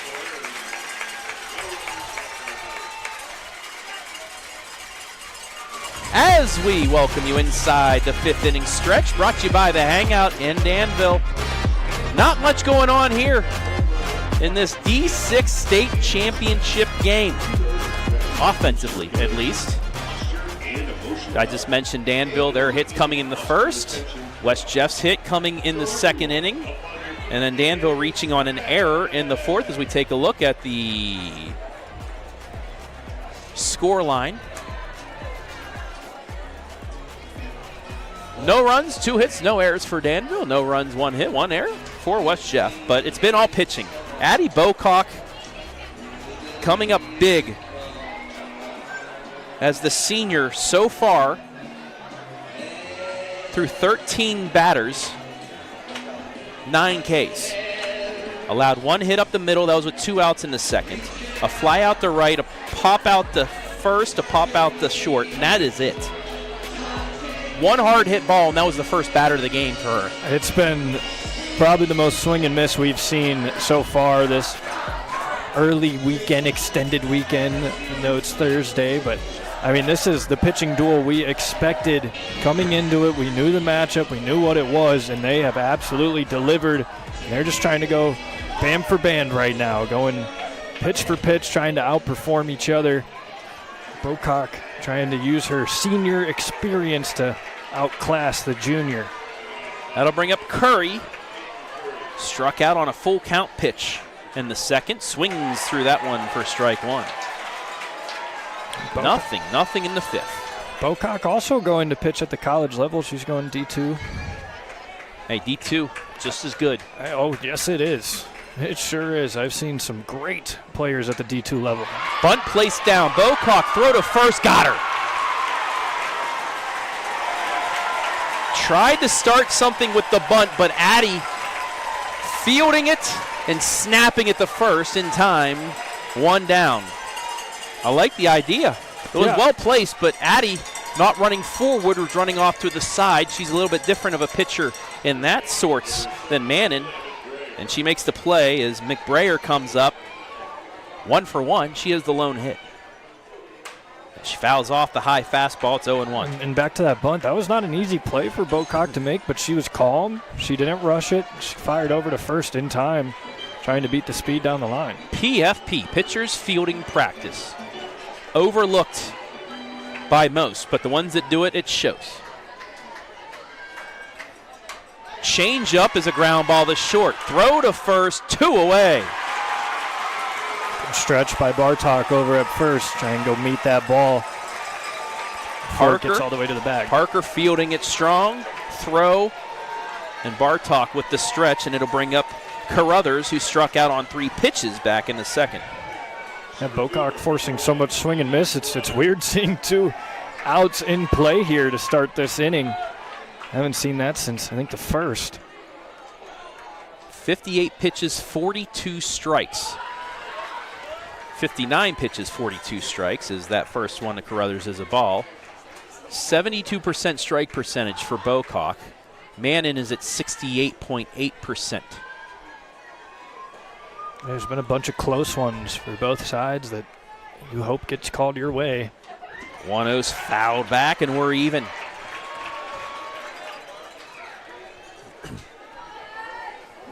I'll tell you what, Travis, offense is what sells, but this has been an exciting watch. Watch these 2 pitchers go at it. The 1-1.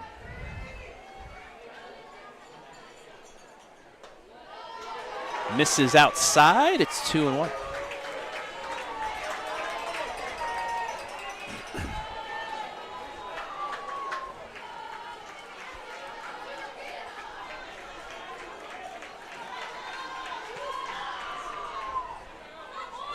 Three fly balls, 2 ground balls for Danville so far.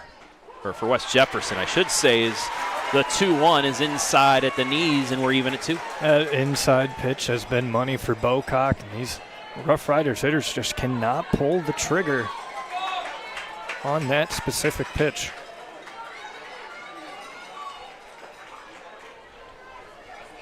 Bocock even at 2. The pitch. Lower on the inside corner, and the count is full at 3-2.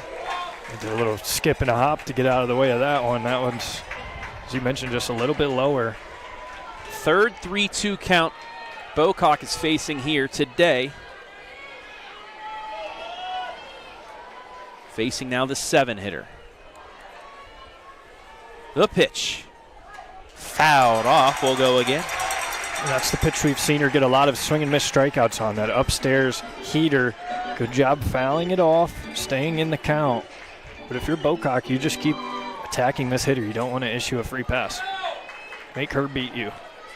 Danville played a game like this in the regional championship. They scored late to beat Tri-Village, the #1 team in the state, 1-0. The payoff pitch, swing and a miss, strike 3. All 3 full count pitches by Bocock result in strikeouts. She has retired 10 in a row as we played 5 in the D6 final. We are still scoreless.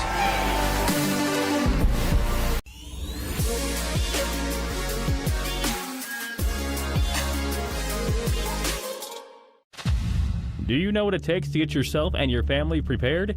Elite Preparedness is here to help, offering training and courses in concealed carry, defensive CCW, tactical pistol, and many more. We also have an on-site indoor gun range and a retail, firearms, ammo, and preparedness supply store, serving a growing public and private need for all hazards preparedness with a professional and personal approach. Contact Elite Preparedness today, 740-263-1234, or at 25580 Bell Church Road.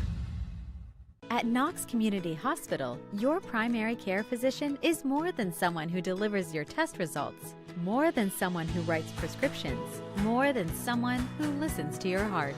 We are your healthcare partner who takes the time to know you, listen to your concerns, and provide you with expert personalized care to make and keep you well. Because to us, you're more than just numbers on a chart. You're a neighbor and a friend. Knox Community Hospital, in the community, for the community. Yep. To the 6th we go. Addie Bocock, first pitch. She fouls off the changeup. 1 for 2 on the day. Nothing into the 6th. 3 combined hits, 1 error. That's it so far. Danville has worked a walk as well, but that's all. 2 great pitchers throwing 2 great games so far. Big chance for Danville with their 2-3-4 up now. The pitch inside, bounces, it's 1-1.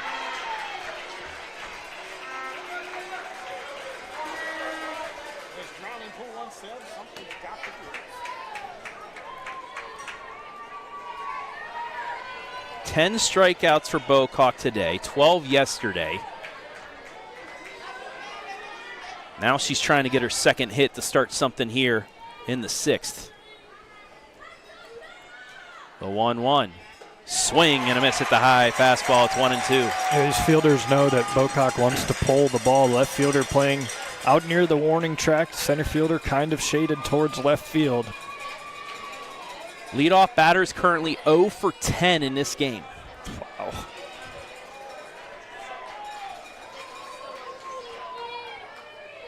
The 1-2. Low, 2-2.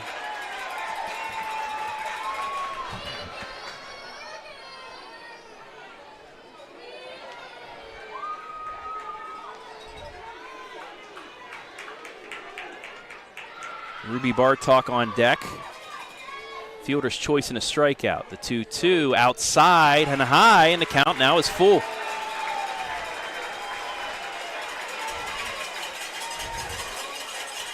It was a full count 2 innings ago to lead off the inning, and Hankins struck out swinging. Mannon getting her sign from the dugout. She's ready. The payoff pitch. Chopper to third, bobbled by the third baseman. The short throws it to first. That's a 5-6-3 put out, 1 away. Yeah, great focus at shortstop there. Goes off the third baseman's glove, but you're able to stay dialed in on the ball, scoop it up, fire over to first in time. Well done there for the first out. And here comes Ruby.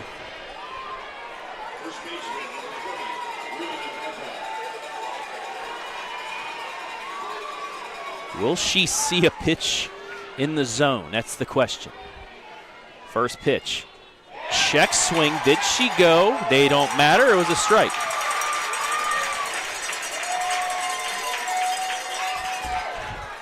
Ruby didn't like that pitch. You don't got to swing at everything, even though it's a strike. Until you get two strikes, then you got to protect. The 0-1. Inside. We're even. Hankins is on deck.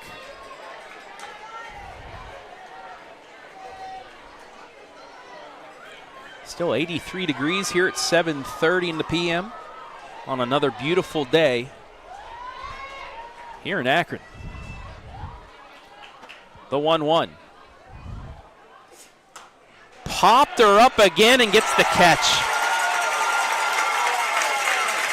Got under it too much. Top spin right back to Mannon. There's 2 away.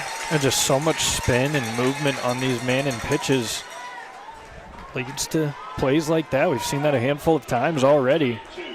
Just enough rise on that to get you to pop out. It just gets up on you, and all you can do is a soft tapper just like that. It's the 3rd time Mannon's made a catch on a pop-up, and that will bring up Hankins. High fly ball to left. Backtracking and making the catch is Messer. She got under it a little bit too much as well, and 1-2-3 go the Lady Devils into 6th. 8 retired in a row for Mannon. They'll come to bat 8-9-1 here in the bottom of the 6th.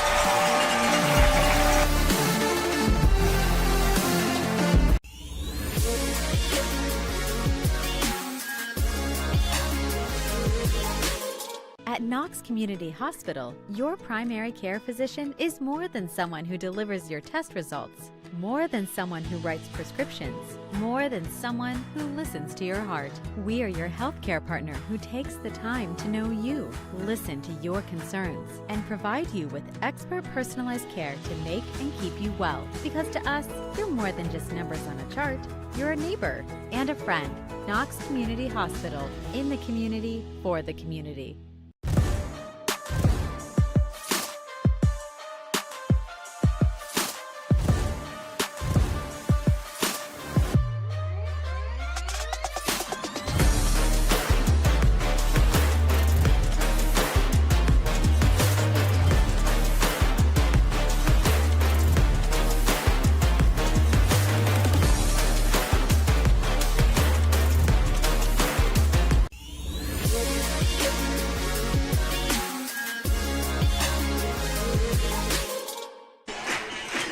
I can tell you this, the Danville players are having fun out there. Cotton Eye Joe playing, the outfielders are doing the dance.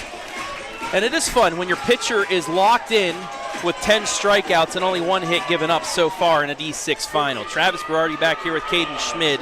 8-9-1 due up for West Jeff here against Addie Bocock. First pitch of the 6th in there for a strike. It's 0-1.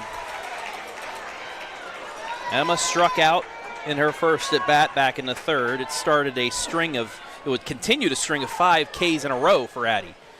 0-1, change up, outside, and we're even. Addie has done such a good job of switching up her pitches, doing multiple different speeds, velocities, breaking, fastballs. She's thrown it all, and she's thrown it wherever she's wanted to. 1-1 pitch, swing and a miss. Early swing, took some off of it, and it's 1-2.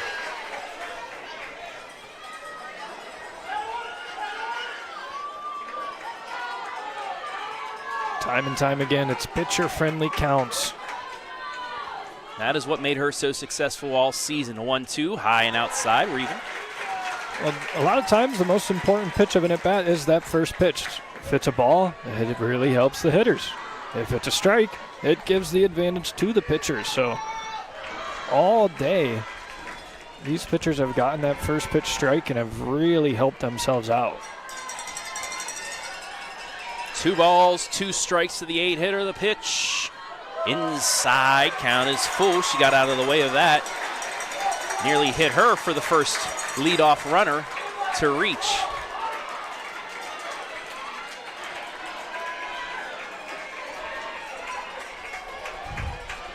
Three balls, 2 strikes.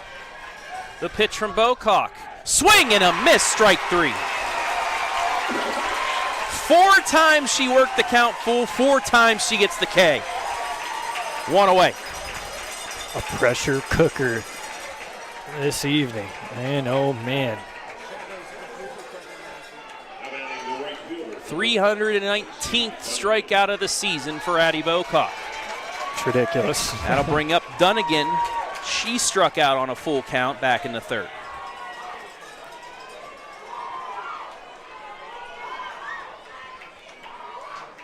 Looking the bunt, offers, it's strike 1.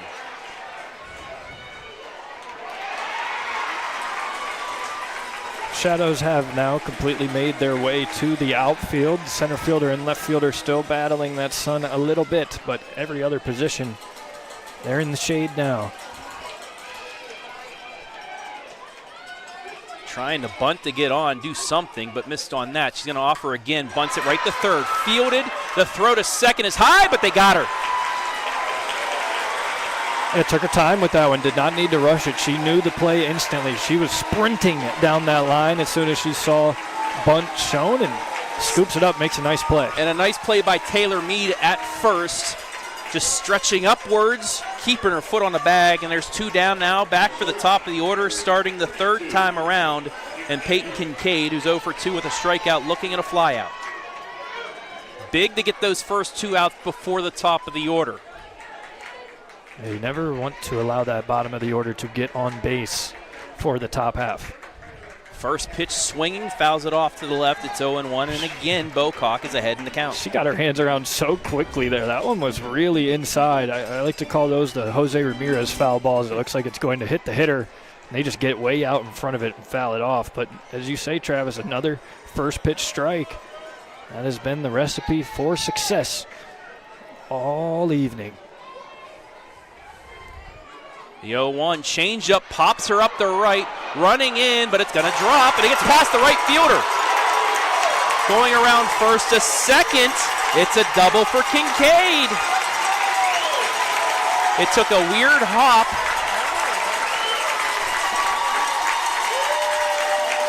That's just a weird hop after the pop-up. And West Jeff has their first runner in scoring position today. Here with 2 down and Berget up, who struck out twice looking. This Rough Riders faithful, they know this has been their best opportunity. They're on their feet, cheering loud. Danville's fans on their feet as well, trying to counter. Oh, man. First pitch, swing and a miss, strike 1.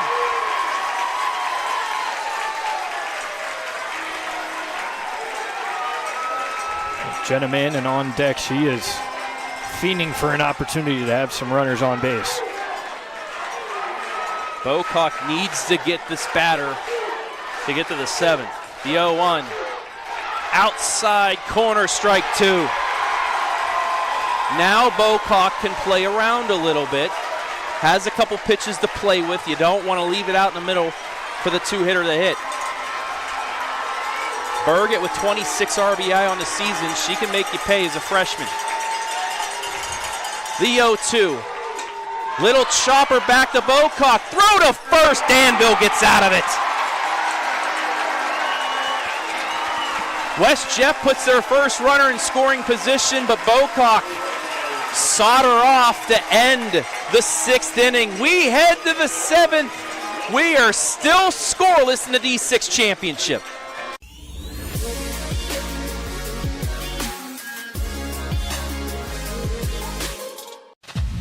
Do you know what it takes to get yourself and your family prepared?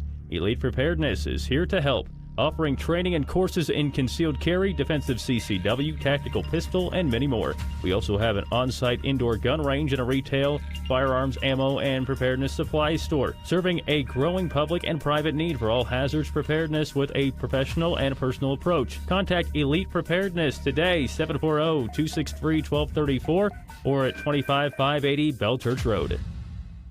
At Knox Community Hospital, your primary care physician is more than someone who delivers your test results, more than someone who writes prescriptions, more than someone who listens to your heart.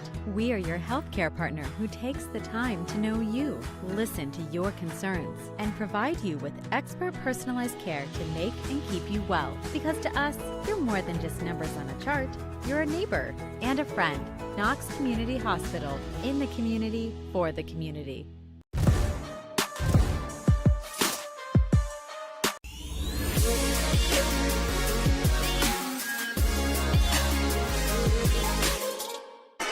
It is money time here in the Division 6 State Championship. Nothing as we head to the 7th. 5-6-7-2 up for Danville as Delana Parker, who's 0 for 2 but reached on an error, will start things off. Travis Berardi alongside Caden Schmid. First pitch right to short, this time fielded and thrown on the first. One pitch, one out. Great scoop over there at first base. That one didn't make it all the way to the bag, and got to clean up sometimes over there at first base. That's how you do it. That'll bring up Liz John. She's 0 for 1 with a sacrifice.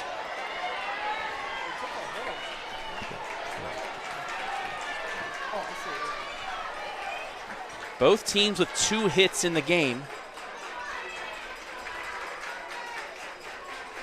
And West Jeff with the 1 error. The first pitch, swing and a miss on the inside by John.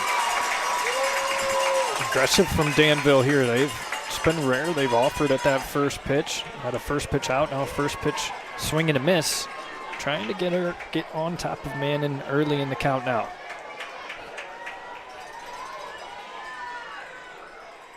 The 0-1. Again, that curveball inside got her to swing. It's 0-2.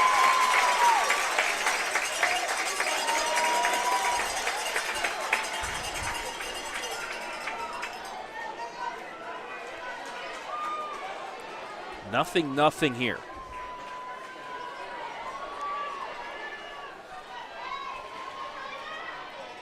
0-2 pitch. Got her. 2 away.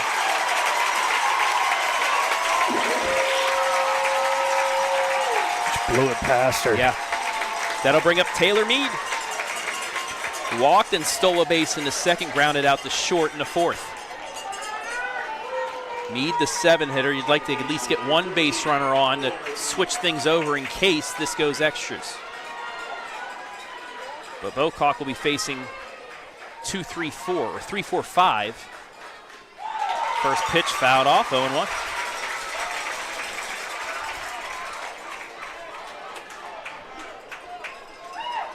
You would love to get a run across here if you're Danville before it gets to out of your control in the bottom of the 7th hitting wise. The 0-1. Caught the outside corner, 0-2.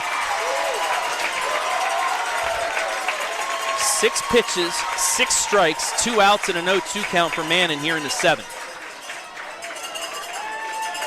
Looking to get herself to the plate in a tie game in the bottom of the 7th with a chance to walk off. The 0-2 fouled off. We'll go again. Great job. That's in on the hand, spoiling it, staying alive.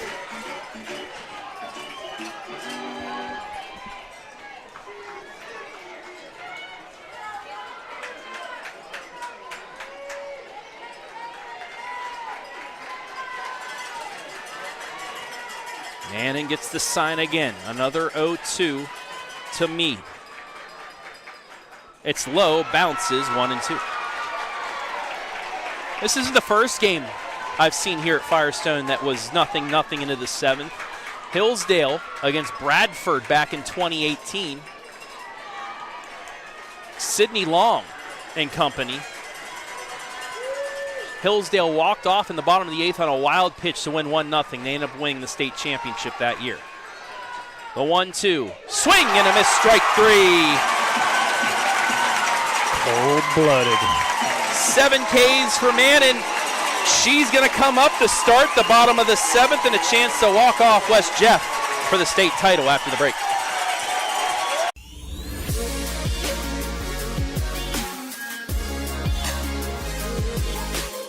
At Knox Community Hospital, your primary care physician is more than someone who delivers your test results, more than someone who writes prescriptions, more than someone who listens to your heart. We are your healthcare partner who takes the time to know you, listen to your concerns, and provide you with expert personalized care to make and keep you well. Because to us, you're more than just numbers on a chart. You're a neighbor and a friend. Knox Community Hospital, in the community, for the community.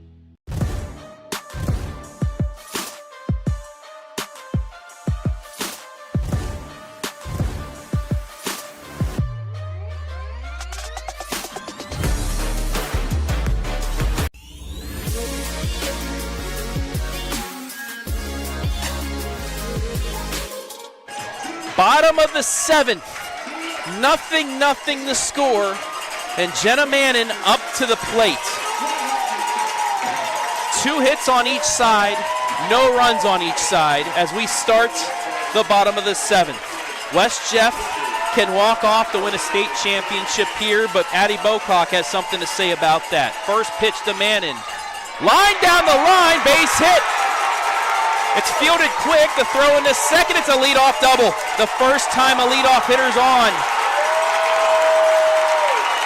And now we are gonna most likely see a bunt from Messer, who's 0 for 2 with 2 Ks. That ball was smoked. First pitch swinging, and she just crushed it out to left field, gets all the way to the wall on a line drive. As you mentioned, Travis, yeah, you expect the bunt here, get that runner over to third base with 1 down. Bocock maybe in a bit of trouble here. Here's the bunt, placed foul, it's 0-1. Big chance here for Bocock if she can get her to foul off this next pitch. Only the 3rd hit for West Jeff today comes from their leading hitter, Mannon. And Coach Duncan coming in to talk bunt defense. Well, if she is able to get this bunt down, you got to just go to first, get the out. Do not try and force an out at third base. Get that out at first and go from there. I like this timeout by Charlie. Just going back over what you need to do.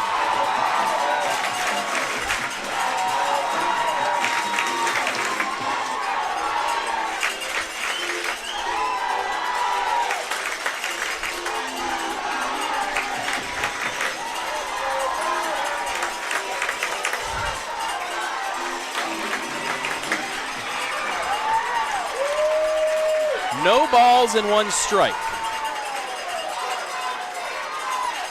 Winning run on second, looking to bunt again. Popped it up, and it's caught for the first out. Wow. Martin was playing it perfectly, and there's 1 down for Curry. And now, are we going to see this again? Well, that's why they say get it down, right? Nothing more dangerous than a popped-up bunt. And a great play at third base to run in, make that catch for the first out of the inning. She's looking to bunt. She gets it down. Bocock throws the first, and there's 2 away, and the winning run now 60 feet away. Score that 1-4 sacrifice, and they'll bring up McBrayer, who has 1 of the 3 hits. Yeah, absolutely. Did your job there. You got the runner over to third base. 2 down. Bocock, you can focus on the hitter. Another. Are we going to see?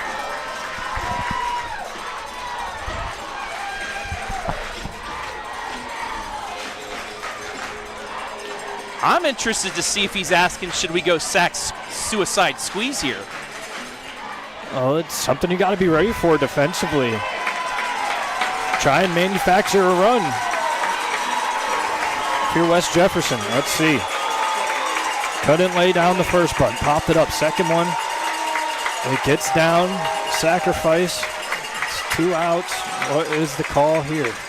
She'll swing and fouls it off. It's 0-1. She's ready to run home. Mannon at third. So swing and a miss. Do you attempt a back pick? Who knows? A lot of thoughts going through these players' head right now. We're going to keep it wide here for the replay, folks, just to see what goes down. The 0-1. Swing and a miss. She's going to go home. The tag. She's out! She tried to steal home and Danville got her. Here's the replay as Hankins gets the tag down on her head, and we're going to extras.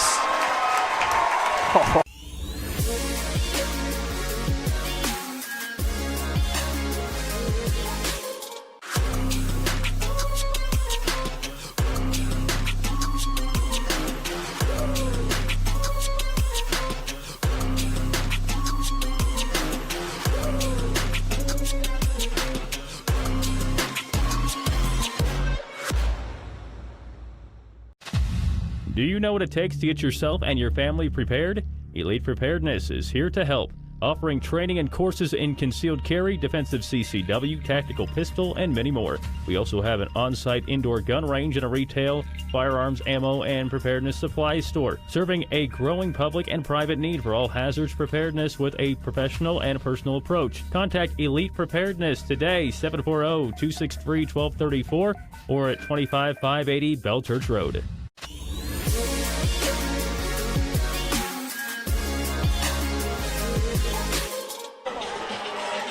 West Jeff tried stealing the state championship. Morgan Hankins had something to say about it. Here's the replay.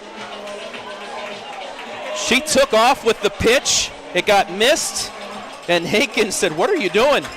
Tags are out on her head before she gets there, and we go to extra innings in the D6 state championship. Travis Berardi back here with Caden Schmid, Riley Johnston,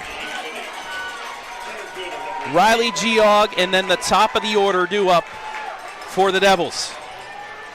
Instant classic here at Firestone. First pitch high for ball one. You have to think with Mannon, she was amped up for that steal of home, got tagged out, all those emotions going around now. She has to collect herself. Absolutely, and with as good as a pitcher as she is, you imagine she'll be able to do that, but absolutely, you got to lock back in, get 3 outs. The 1-0. Outside corner, it's 1-1. Shout out Mike Hinkins. Way to go, Squirt. Keeps this game alive. 1 ball and 1 strike to the Danville 8-hitter. The pitch. Look to slap the bunt, but misses, and it's 1-2.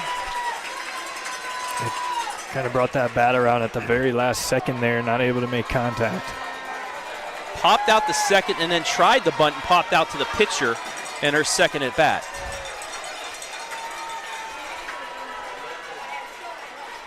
The 1-2. Inside, strike 3 as she was right up on the plate. 1 away. 3 strikeouts in a row for Mannon. That is a dirty pitch on the inside part of the plate there. One of those that backs you up as the hitter, but as you mentioned, Travis, you're playing that close in the box, crowding the plate. That'll bring up Geog.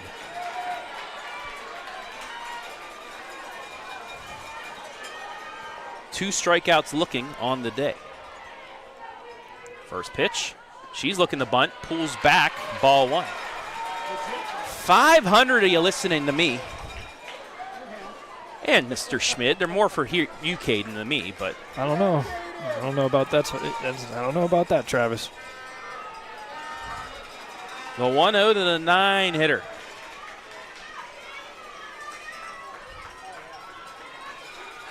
Mannon taking her time. Now she'll release. It's high. 2-0. Shadows have now completely covered the outfield. here at Firestone Stadium.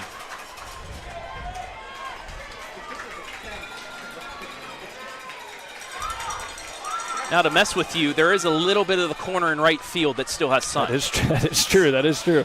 Right there on the warning track. Mannon ready with the 2-0. Looking the bunt, pulls back. It's 3-0. No, it's 2-1. Umpire taking a second, but he did say it as a strike.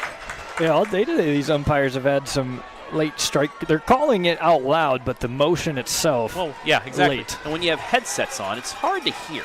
Oh, this is a very loud atmosphere as well. These amazing. fans are into it. That's what you want in the state championship. 2-1. Looking the bunt. She places it down off the plate.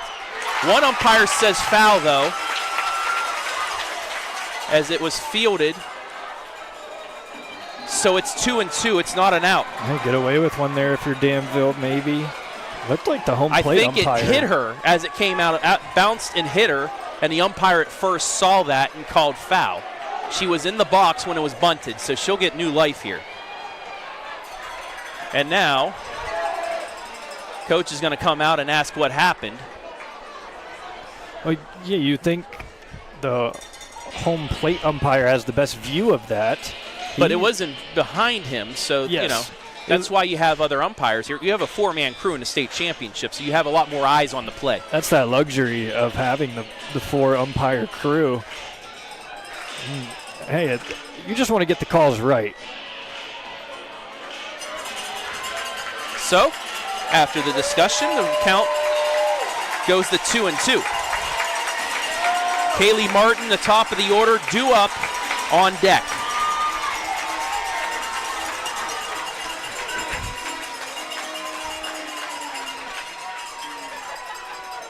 Manning calls time. Had a little trouble seeing the numbers from her dugout to get her pitch.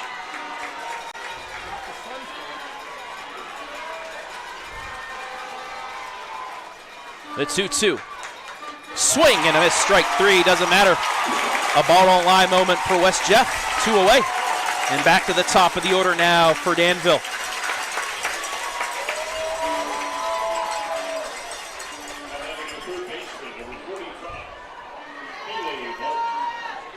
West Jeff will have their 6, 7, 8 hitters due up, bottom of the 8th.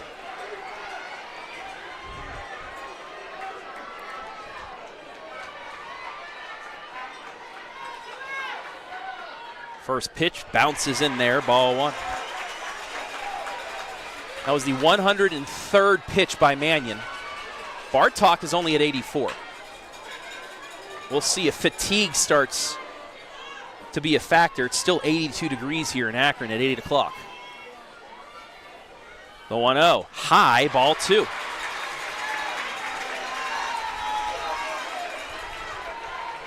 Hitter from the count here. Cut that zone in half. Try and zero in on a specific pitch. If you get it, let it rip.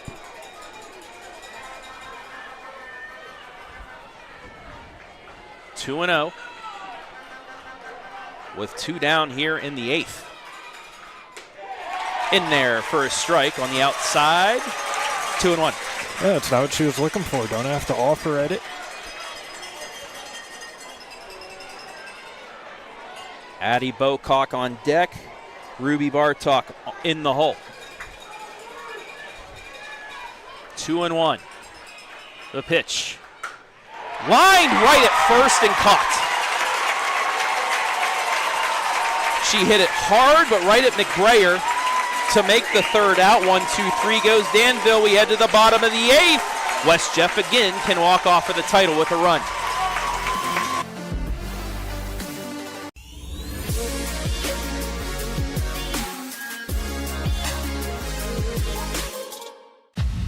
Do you know what it takes to get yourself and your family prepared? Elite Preparedness is here to help, offering training and courses in concealed carry, defensive CCW, tactical pistol, and many more. We also have an on-site indoor gun range and a retail, firearms, ammo, and preparedness supply store, serving a growing public and private need for all hazards preparedness with a professional and personal approach. Contact Elite Preparedness today, 740-263-1234, or at 25580 Bell Church Road.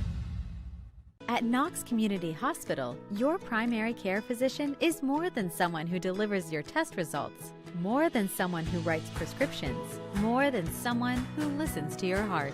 We are your healthcare partner who takes the time to know you, listen to your concerns, and provide you with expert personalized care to make and keep you well. Because to us, you're more than just numbers on a chart.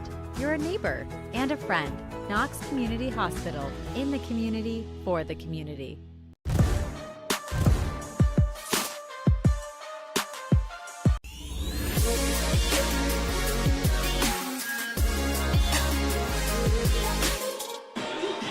Bottom of the 8th in the Division 6 state championship. We are still scoreless as Addie Bocock back out, escaping the biggest of jams in the 7th after the leadoff double by Mannon. A pop out, the sacrifice, and then the caught stealing home. For the folks trying to watch, I guess, on the NFHS network, apparently it's not up. We apologize, but you can watch our game, a full restream later on as the first pitch popped up right to Bartok. One away. Same thing we just saw in the top half of the inning. First pitch, first out. Once this game is over and we're done with our post game, we will restream full video and audio, and folks, you're not going to want to miss that. I know all 500 of you listening right now, thank you for listening on the OH Report.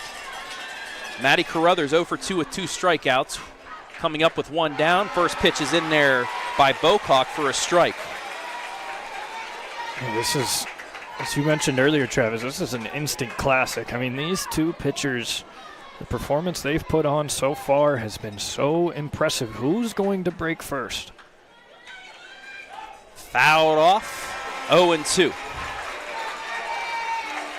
11 strikeouts for Bocock. With one more, she'll tie her own state tournament record in D6 with 12. Mannon had 10 yesterday in their win. But Bocock looking to tie that or extend it here. 0-2. Outside, held off, 1-2.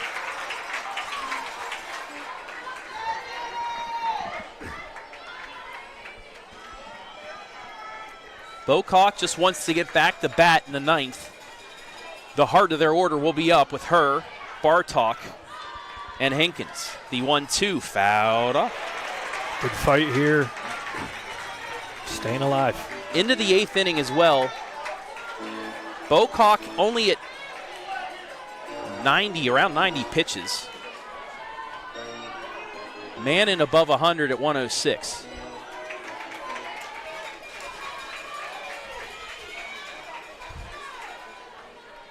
The 1-2. Got her looking, strike 3. She ties her own record from yesterday, 2 away. Her 90th pitch is her 12th strikeout.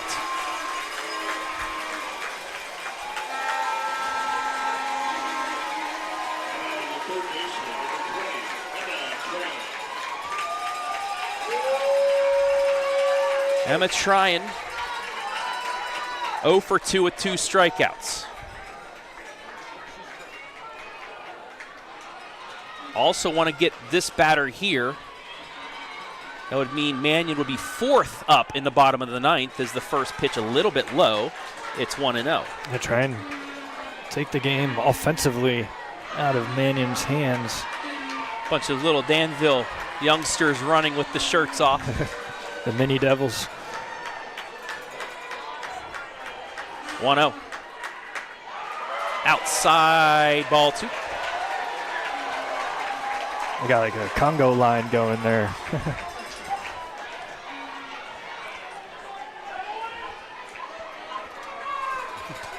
Adam Thompson trying to start the wave. Nobody actually taking it, though.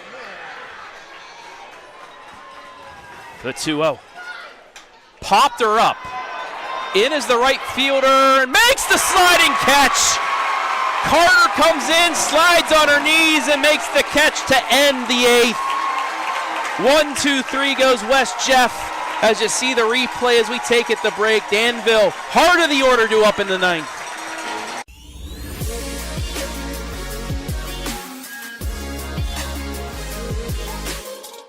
At Knox Community Hospital, your primary care physician is more than someone who delivers your test results, more than someone who writes prescriptions, more than someone who listens to your heart. We are your healthcare partner who takes the time to know you, listen to your concerns, and provide you with expert personalized care to make and keep you well. Because to us, you're more than just numbers on a chart.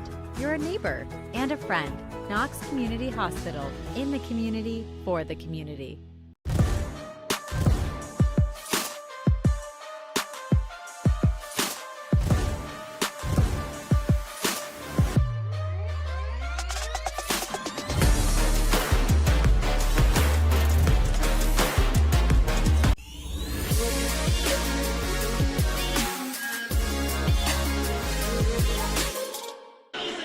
To the ninth we go. Nothing in this Division 6 state championship as you take a look one more time at the sliding catch by Carter to end the inning. Addie Bocock now 2-3-4 due up. This is the chance for Danville in the ninth. First pitch to Addie. Swings the short. Fielded. The throw to first bounces, but scooped one away. A great play at first once again, scooping up a ball that just does not reach all the way to the bag. And now Ruby Bartok, who got just under the pitch last time she was up, popped up. See what she can do here. One away in the top of the ninth. Danville crowd getting loud. 9-1-2 due up for West Jeff in the bottom.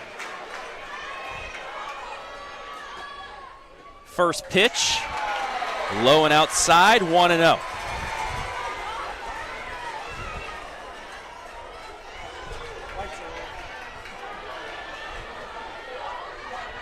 We've hit the 2-hour mark of this game. Mannon ready. The 1-0. Inside it, hit her. It hit Bartok. A one-out base runner for Danville. She fires up the crowd as she makes her way to first base. There you go. There's your run to take the lead on base now with one down. Coach coming out. And don't know why he's arguing that. She got hit. Here's the play again. Oh, he's asking if she leaned into it, but that's just her swing. And now he's going to ask the umpires to say, did she make a move to get out of it? And it looked like she was going for the swing and pulled back. Yeah, I mean, I would not say that she And it looked like she was that. trying to move out of the way a little bit. It's just West Jeff, a little bit of gamesmanship trying to keep her on. And she's going to say it hit her in the elbow. Not the bat. So he asked if it hit the butt of the bat. It did not. It hit her in the elbow. And with one out, Danville has a runner on first. Their first base runner since the fourth. You might as well go out and try it if you're West Jefferson, and that is crazy. Yeah, might as well. He asked if it hit the butt of the bat, but the umpire said it hit her in the elbow. On that elbow guard, and she is on. Third baseman creeping up here, ready for a bunt. Time called. Hankins calls time. Third baseman trying. Asking, am I moving up? Am I staying back? They finally give her orders. First pitch to Hankins. Holds off. It's 1-0. Center fielder slightly shaded towards left field. There is a massive gap in right center. This right fielder is playing all the way down near the line. You got to think Mannon is going to keep pitching outside then as they're playing like that. Hankins turns on one. Tries slapping it, but hits it behind her, and the count is 1-1. Trying that slap run.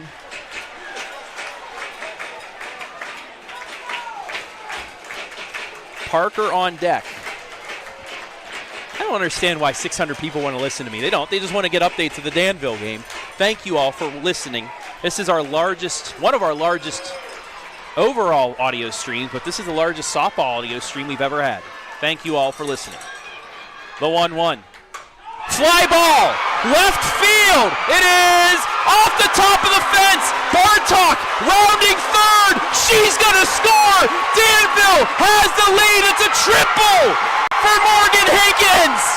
1-0 Blue Devils!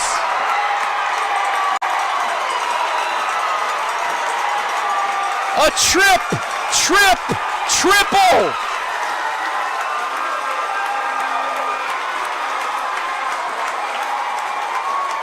Lady Devils strike first!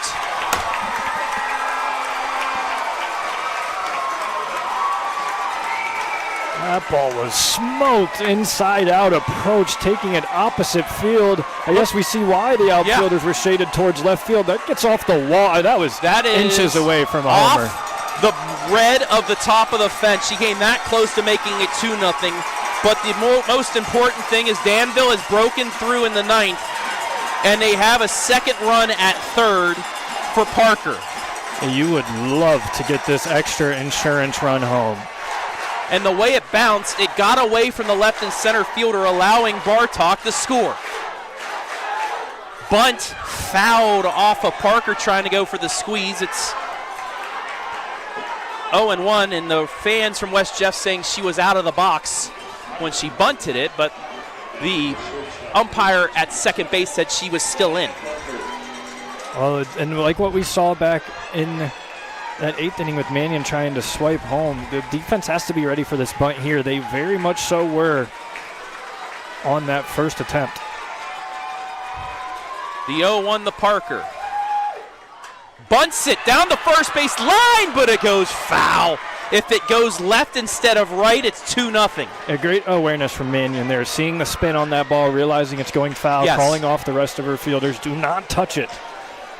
And that's the only way to go. Even if it stays fair, you have to take that chance. Yeah, that would have been 100% run scored if that was fair. Now for Parker, you got to just try and ground it to the middle infield as they're still playing back. That would score the run. No balls and 2 strikes to the Danville 5-hitter. The 0-2. She tried bunting again, foul, and that's an out.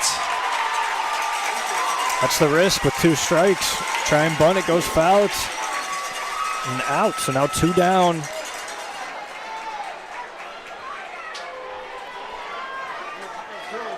Two away for Liz John now with the runner on third. Just trying to manufacture that extra insurance run. 3 bunt attempts, can't get any of them down clean.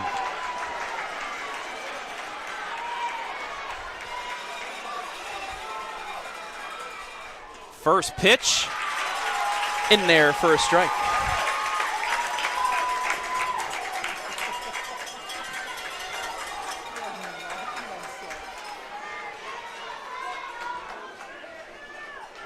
No balls and 1 strike to the DP. Grounded the second, sacrificing a strikeout for her.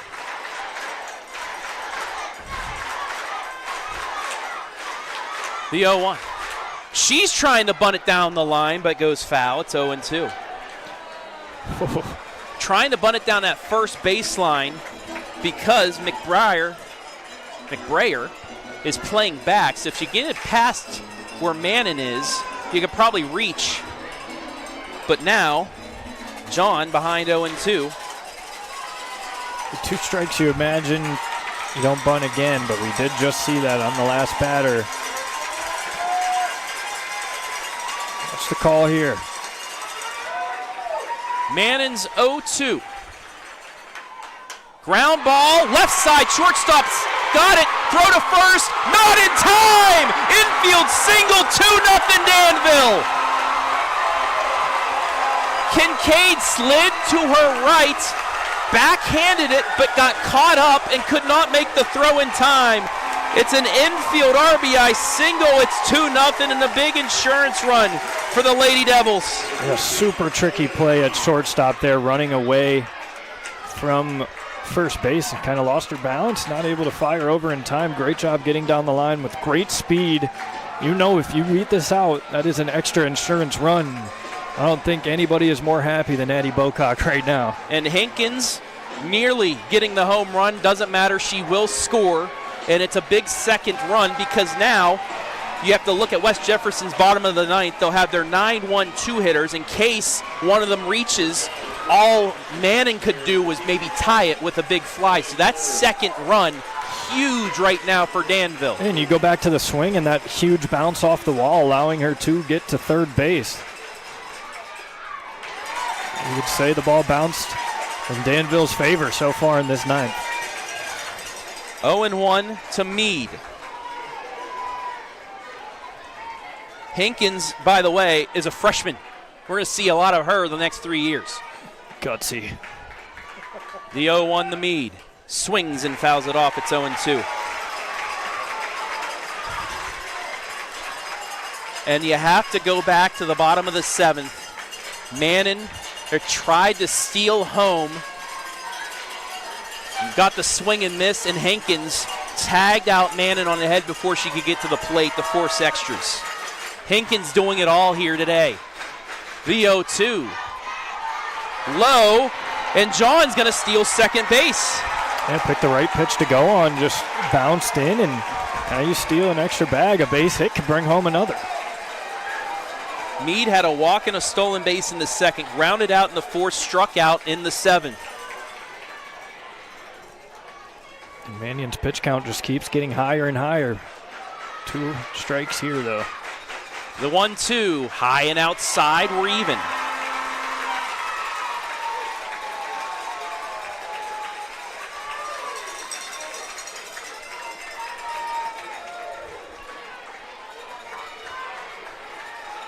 What a game.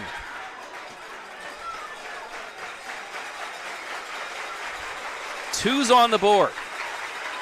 The pitch. Got her. No, I thought the umpire was going to ring her up. He does not, and the count now is full. Oh. West Jefferson fans can't believe that they didn't. And again, that umpire kind of lurched, and I thought, oh, it's strike 3. No, it is not, and now we're full with Riley Johnston on deck. The 3-2. High ball 4. And going to third. But thrown out is Liz John. So Danville gets the walk, but the runner is thrown out at third. However, the Lady Devils plate 2. They are 3 outs away from the D6 state championship. We'll be back.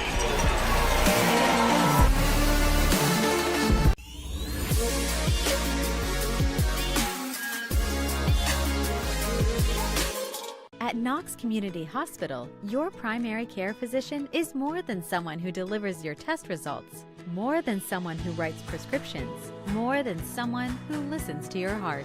We are your healthcare partner who takes the time to know you, listen to your concerns, and provide you with expert personalized care to make and keep you well. Because to us, you're more than just numbers on a chart. You're a neighbor and a friend. Knox Community Hospital, in the community, for the community.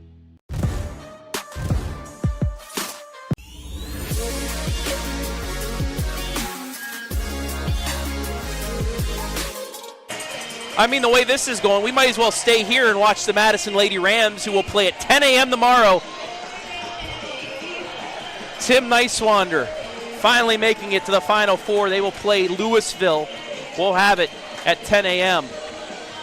Tim Nicewander, good friends with Charlie Duncan. Madison always scrimmages Danville to start the year. And these two teams are now in Akron, with Danville 1-2-3 inning away from winning its second state championship. Addie Bocock back into the circle with some run support. Sorry, folks, we cannot show this, but we can afterwards. So you'll want to watch the replay of this one. 9-1-2 due up for West Jefferson. They need 2 runs to extend this game. 2 runs as the first pitch swung on a miss. 2 runs, 4 hits for Danville. No runs, 3 hits, and an error for West Jeff. And the Rough Riders they just can't hang their heads here. They got to stay in the game. You just gave up the 2 runs for the lead, but you have a chance here still absolutely to at least tie this game and extend it. You just got to stay locked in. 0-1 fouled off. It's 0-2, and now Bocock in control again.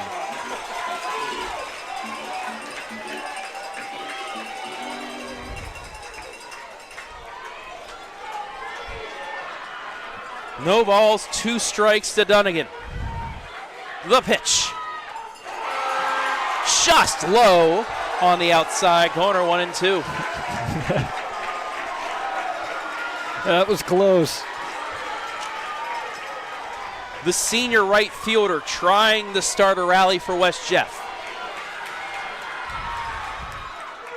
Fouled off. Just got a piece, and it stays 1-2. Just grazed the bat there. That one went straight back. Good job spoiling it. Giving yourself another chance. 97th pitch coming up here for Addie Bocock. Mannon got through 9 innings in 124. 1-2. Swing and a miss, strike 3, number 13.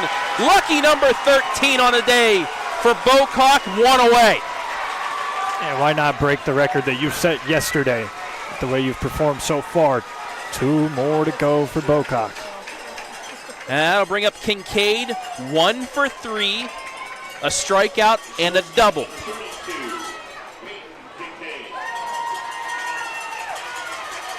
If you're West Jefferson, you just want to try and find a base runner. First pitch fouled off, 0-1. Bring that tying run up to the plate. That is your goal right now. Get on base. Any means necessary. In the top half for Danville, it started with a hit by pitch. 2-0 to score. The 0-1. Swing and a miss, strike 2 on the change.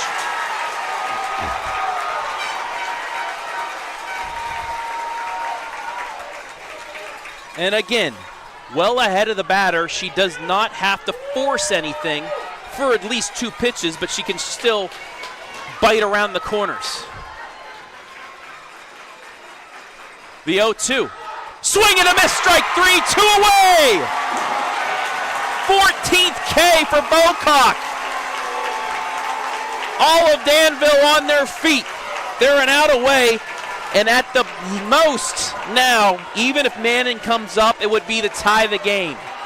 2 huge outs as the final countdown plays over the speakers at Akron.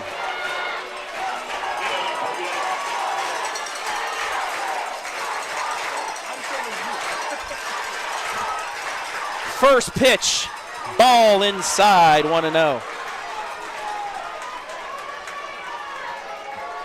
Yeah, you could cut the tension with a spoon here right now, Travis.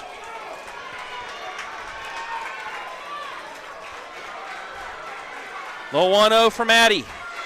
Fouled off, it's 1-1.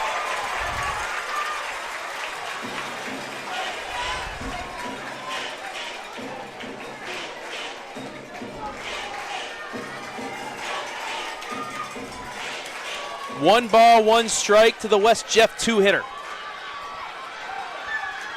The pitch. Swing and a foul. It's 1-2. Danville is a strike away.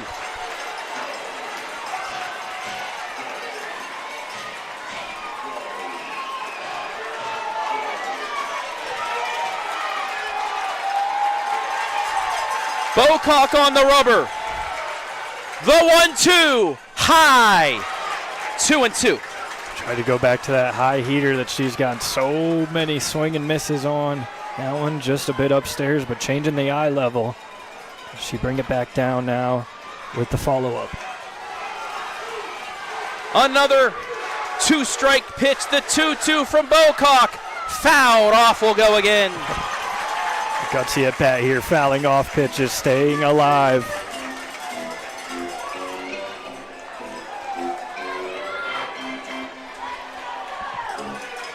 Over 700 people listening as Danville is a strike away.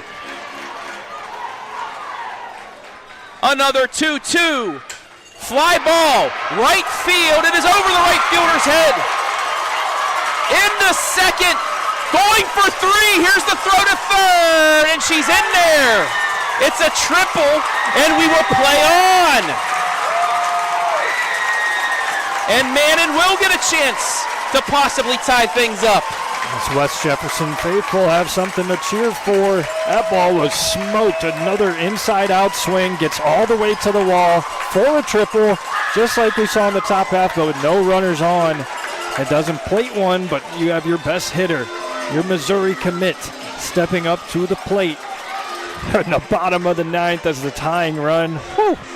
You can't ask for much more than this, Travis. And that is why Coach Duncan out to the circle to talk to his pitcher and his infield. He knows that all they need to do is get the out.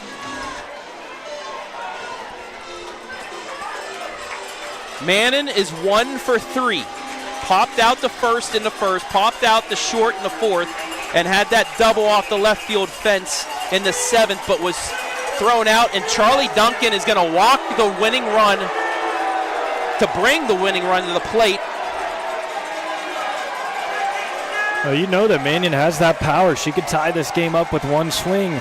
The risk is you put the game-winning run up to the plate. Messer is 0 for 3. West Jeff fans calling Charlie Duncan a word I cannot say for walking their best hitter, which is possibly smart. Could also be danger.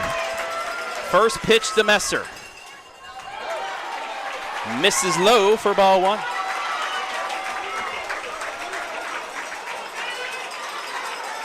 And I'm surprised Mannon doesn't try to take second here. Yeah, it's that risk-reward factor, right? You want to get that extra base, or you can score on any base hit at second. 1-0. Swing and a miss, strike one.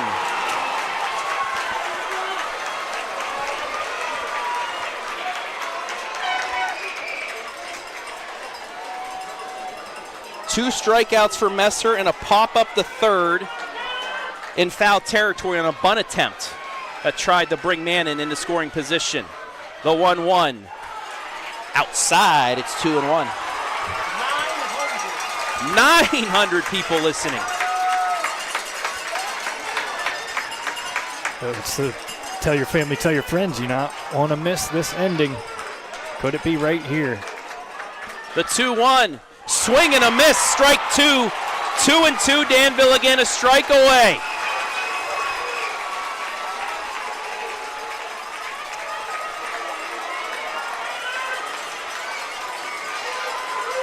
Bocock back on the rubber.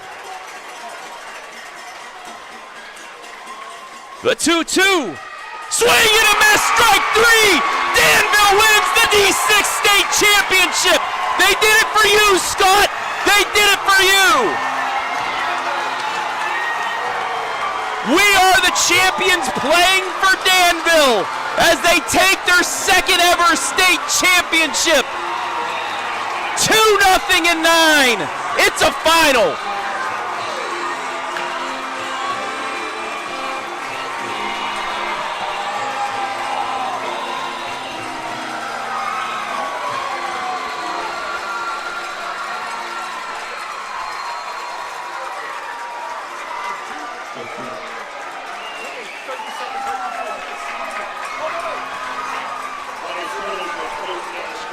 We're going to keep it here. We're going to keep it here for the awards ceremony as it's about to begin.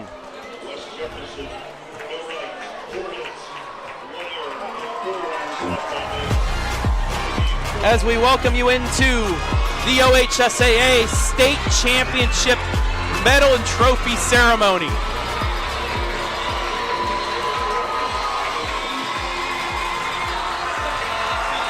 All of Danville up on their feet. The Lady Devils, 2008 state champs, added to the barn, folks. You can say 2026 as well, as the sportsmanship showed by both sides. What a game. 2-0 in 9. A freshman making two of the biggest plays for Danville besides senior Addie Bocock. as Morgan Hankins tagging Mannon out at home on the steal attempt in the 7th, and then the RBI triple off the top of the fence that proved to be the state championship winner.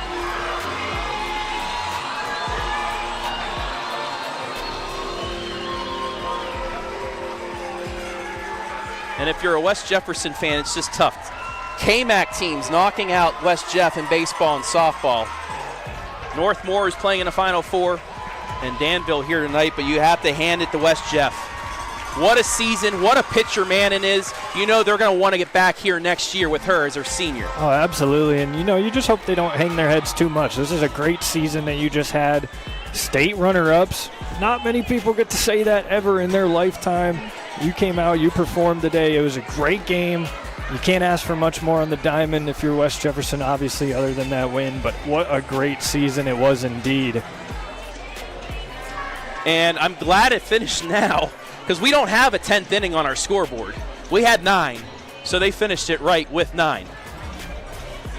Flying the flag out in the outfield. There's the Danville flag around center field. What a game. This had to have been the game of the tournament so far. Yeah, how do you top that?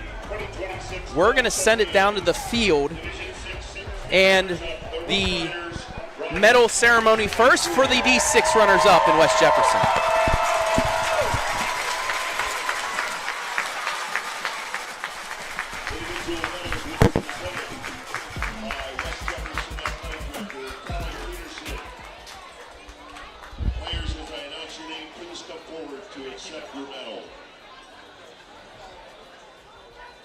Number 0, Izzy Duffy.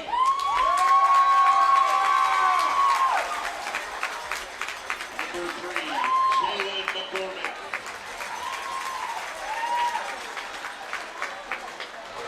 Number 12, Sloan Thompson.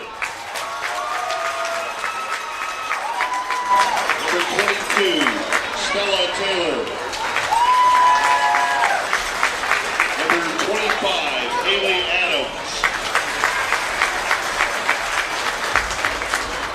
And number 33, Kyra Hall.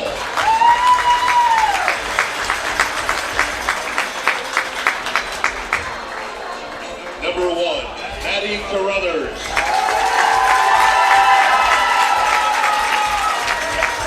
Number 5, Lacey Dunnigan.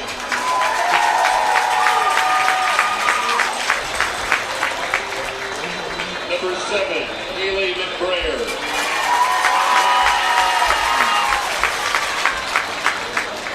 Number 8, Mia Burgett. Number 9, Michaela Messer. Number 11, Jenna Mannon.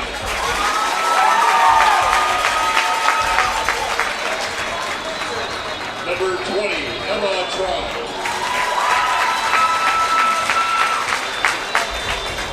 Number 23, Peyton Curry.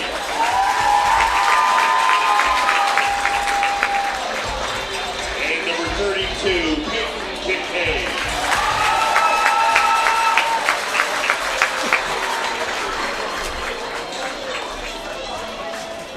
Statisticians Kevin Mannon and Adam McBrayer. Assistant coach Taylor Ross. Assistant coach Taylor Bowman. Assistant coach Tony Caldwell. And the head coach of the Rough Riders, Jim Stevens.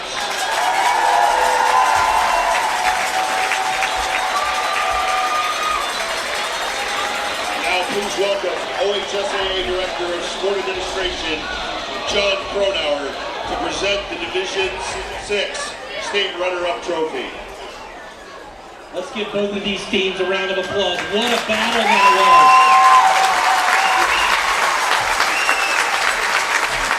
was. 9 innings of solid softball. Great job, ladies, both teams. 25 wins for these Rough Riders. What a great season that is just to start. They were OHC North champs.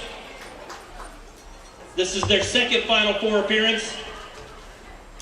And the first time that the Rough Riders are going home with a trophy.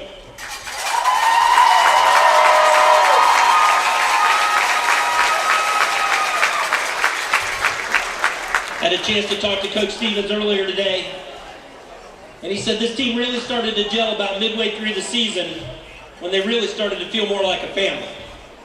And I can see in your faces tonight, it feels like a family the way you play today.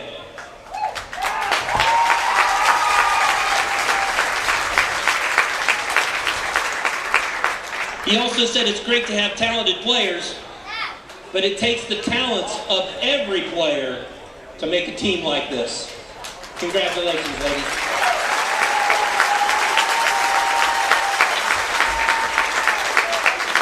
I'm joined by Molly Fiesler of the Central District Athletic Board. And on behalf of our board members, our executive director, and all of our staff and member schools, it is our pleasure to present the West Jefferson Rough Riders, the Division VI State Runner-Up Softball Trophy. Congratulations.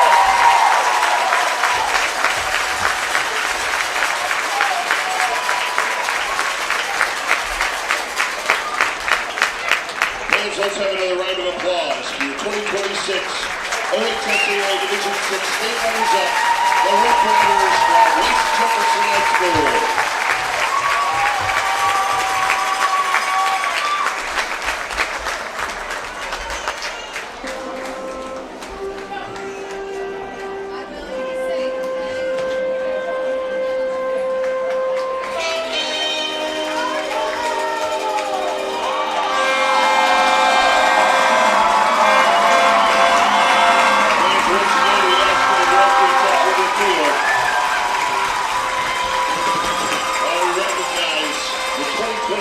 Division VI OHSAA State Champions, the Blue Devils from Danville High School.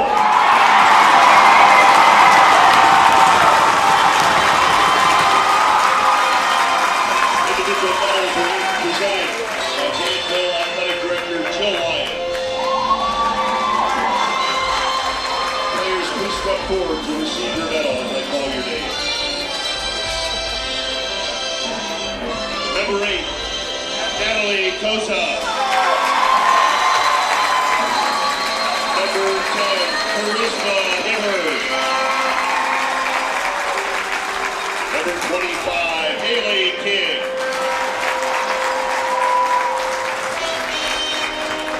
Number 56, Carly Wenzel.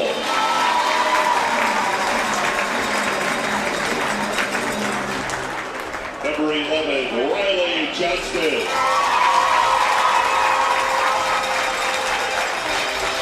Number 13, Taylor Mead.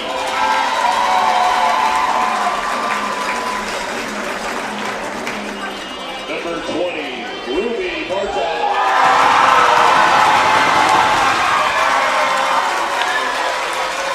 Number 24, Riley Neal. Number 32,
Assistant Coach Aubrey Egan. Assistant Coach Quentin Cottrell.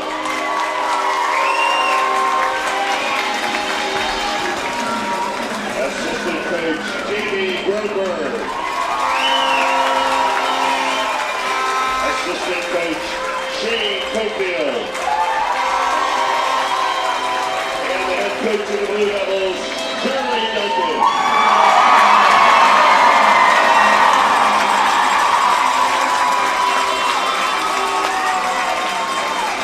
And let's have another round of applause for 2026 state champs. Joining us now is Associate Executive Director of the OHSAA, Kristen Ronay, to present the Division 6 2026 State Championship Trophy. Ladies, I want you to take a second and look up in that sea of blue and find your families.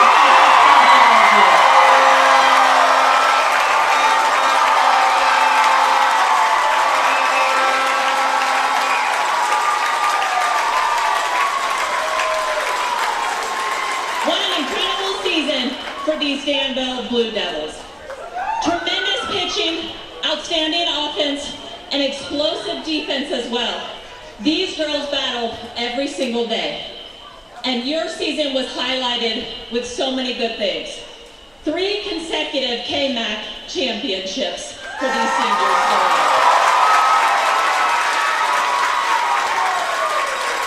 A thrilling regional final win against the defending state champion, and then making it back to your school's first state championship since 2017, and your 3rd overall.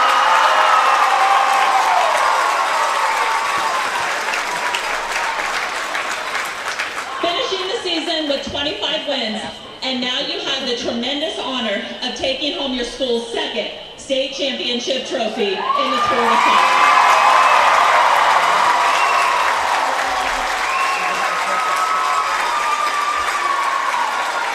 I'm joined this evening by Mark Rose, who's a member of our board of directors, and it's our pleasure on behalf of our board, executive directors, staff, and member schools to present the 2026 Division 6 State Championship Trophy to Danville High School. Congratulations, ladies.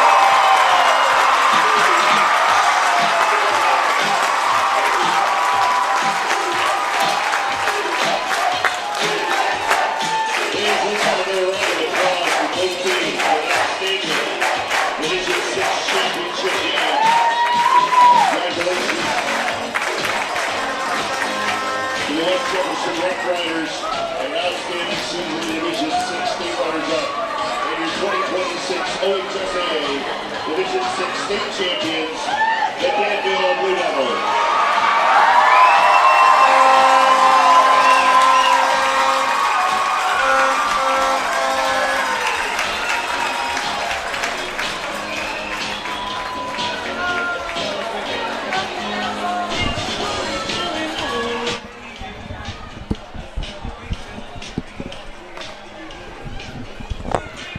Danville's state champs. West Jefferson in its first appearance finishes as state runners-up. The party's just getting started here from Firestone. You'll want to stay tuned. We might be able to get head coach Charlie Duncan up here after their interviews, so we're going to get the post-game started here after this break. But Danville, I know the party's just started, as they are 2026 state champs. 2-0 in 9 over West Jefferson. We'll be back.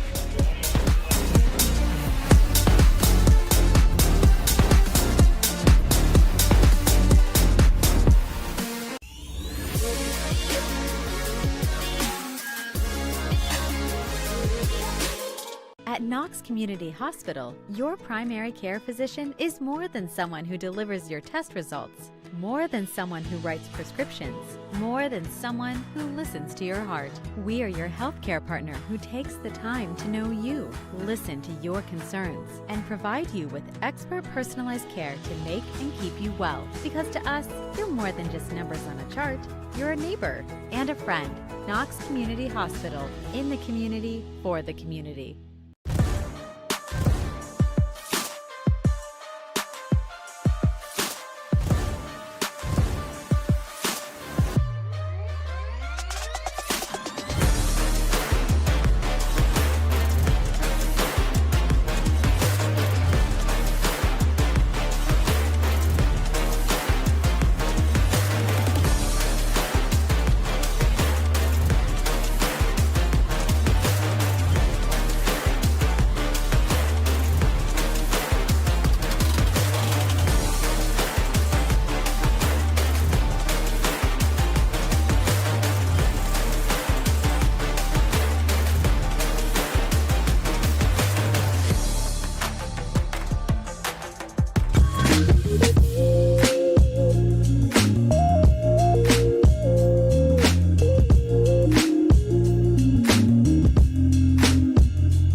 again. Let me grip my lyric pen. Fire burning from my junk. Choking now I'm pulling sons. I won't stop, so don't confront too much. A boss to be a grunt. Watch my back and also front. You drop it off, I pick it up. Hip-hop is a mean one. Heavy like machine guns. Talking like they heard about me. They ain't never seen one. You ain't really bout it. I can see it through the screen, son. Taking limit lane. Busters never trust they jump. Like you want it. My opponent's never on it. I ain't thinking about tomorrow. Only thinking about the moment. Feel the rush from the butt jump. 20s in my loaded trunk. Watch me make another hit. Yeah, I'm tripping off that funk jump. Like you want it. My opponent's never on it. I ain't thinking about tomorrow. Only thinking about the moment. Feel the rush from the butt jump. 20s in my loaded trunk. Watch me make another hit. Yeah, I'm tripping. Yeah, I'm tripping. Yeah, I'm tripping. And a friend, Knox Community Hospital, in the community, for the community.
We've got a special Hangout post-game show. They're partying probably at the Well, no, nobody's in Danville right now. They're here. I do have 2 state champs as the rest of the players and coaches are in the post-game interview, but they love us so much that Ruby Bartok and Delana Parker are talking with us fresh off of one of the best high school softball games I've ever witnessed in my life, 2-0.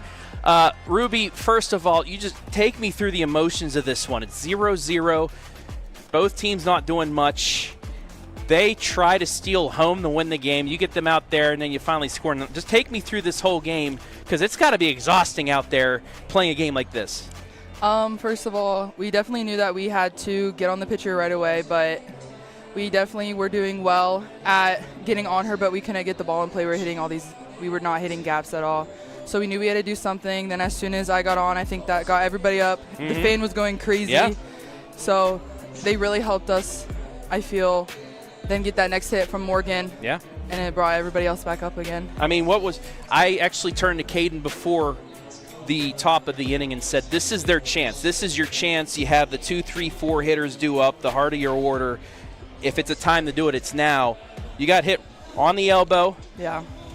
When that ball leaves the bat, it almost cleared the fence, but you just kept running. What were you thinking as the ball ricocheted away from those two fielders? I had to get my butt home. Like, it was just like, as soon as I saw that, I'm like, shoot, and I look at Q, and then Q's just like, so I knew I had to get home, and then I busted my butt there. Yeah, Quentin Contrell, the assistant coach over here. I just shouting you out, Coach, over here. What can you say about this freshman?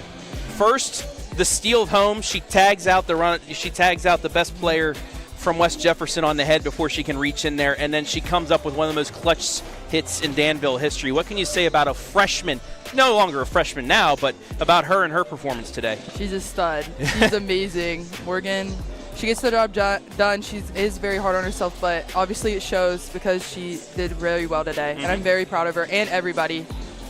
Got to bring this up.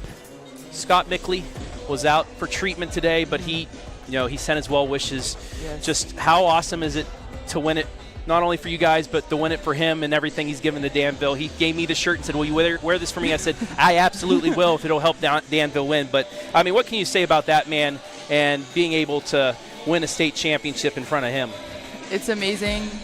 We wanted to show – we played for him today, and I'm very grateful that we are able to do that for him and bring home a championship trophy for him.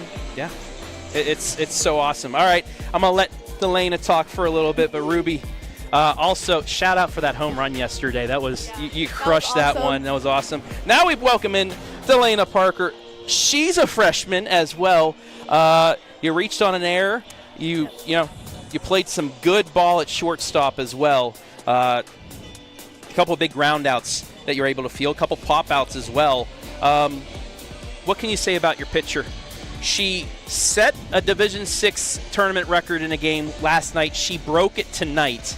Yes. How awesome is Addie Bocock first in the circle? She's just great. I mean, she's our energy. Like, she just goes out and does her, and then we have to back her up with our bats. And then she just creates ground outs and pop-ups that are so easy for us to field and get those outs. She's amazing.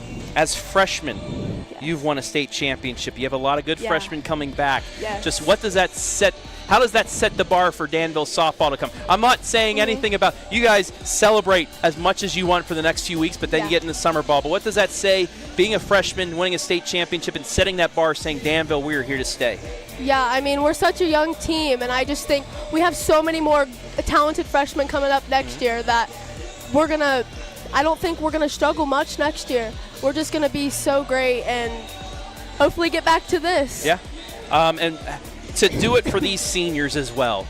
You guys made it to the district championship game the last few years and just came up a little bit short, but this year you finally break through. You beat the defending state champs in a regional to get here, and then you knock off a really good West Jeff team. Just, I know that was motivation as well for Scott, but for these seniors to finally get them that title. Right. These group of seniors, they're just so special, and they're just so amazing. And they've played with so many great groups of girls, and I'm so glad that we finally came through for them and gave them the state title. Oh, also, there was 900 people listening to our stream alone, and I'm guessing there's going to be about 1,000 watching later tonight. But we do in our MVP segments. We'll let you guys go, too, before I let Coach Q even get on the headset if he wants to. Romberg. Oh, okay. She pointed at Q. Okay, I'm sorry. I'm so Gronberg. Jamie Gronberg over here. But we'll give Coach Gronberg a headset as well first. But if you want to shout out anybody, look into this whole camera and celebrate. Shout out with people. I'm going to shout out my fans. I'm going to shout out my family. And go Scott Mickley. I'm going to shout out him, too, because he's just awesome. Yes, he is. Ruby, you get some shout outs, too, before Coach Gronberg gets the headset. I shout out my family. I shout out everybody in the stands today. You brought so much energy. It was so fun. And I will shout out Scott also. Yes. Thank you for videoing all the games for us, and hope everything went well today. All right, Coach Gronberg, get on a headset. I want to talk with you a little bit, too, as they drink their chocolate milk, OHSAA.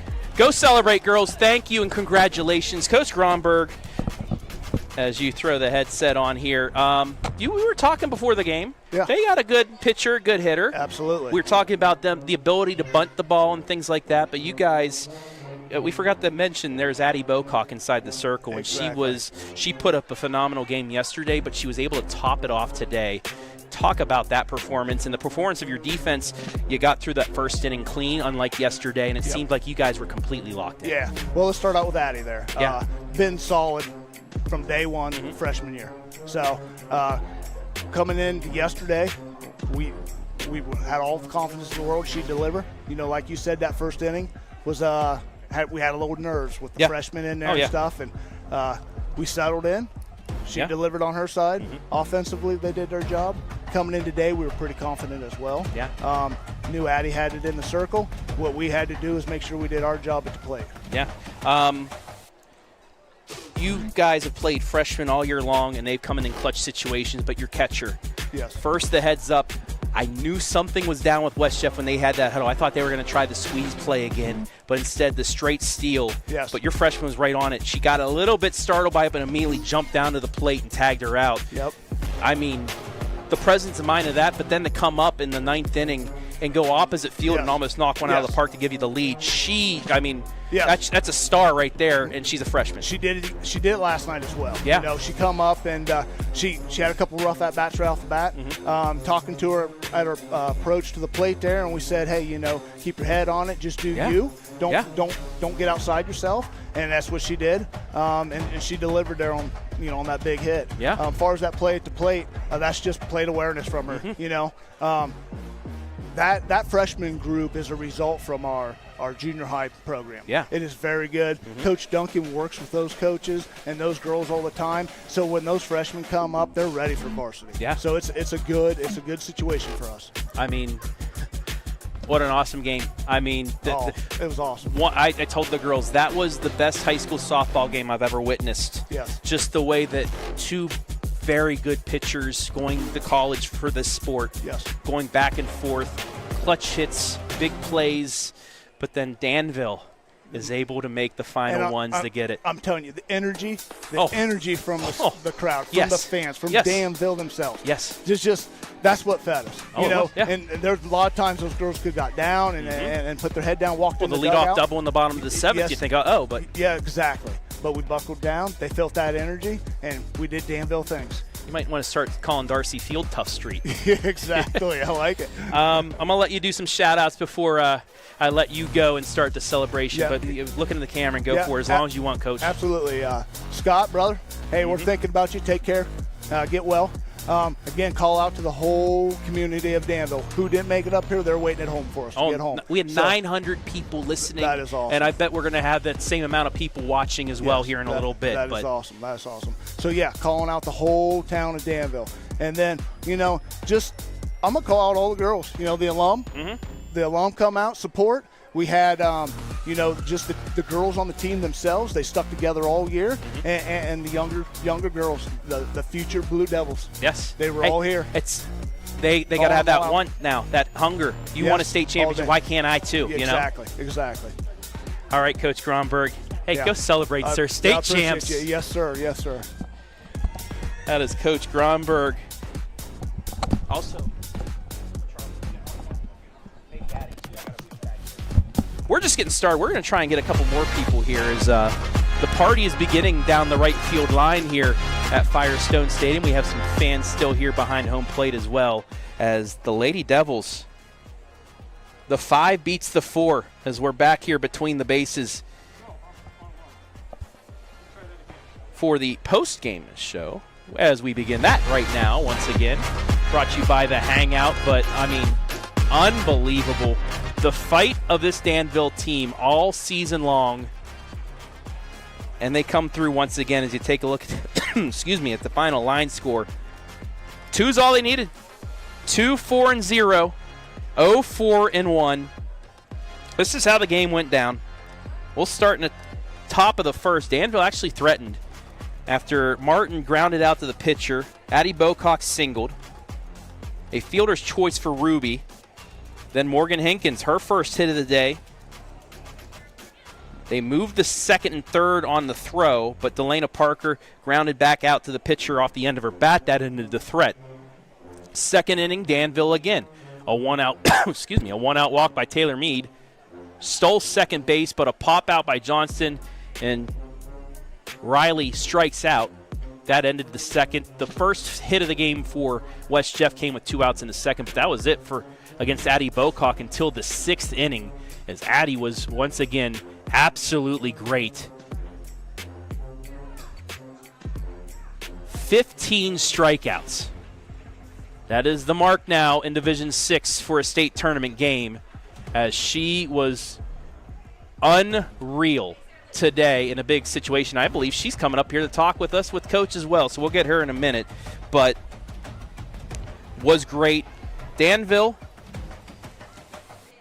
in the 4th, Delana reached on an error, got to second base on a sack or a feist bunt, but Taylor Mead grounds out. That ended the inning in the 4th. And that was it for Danville until the 9th. But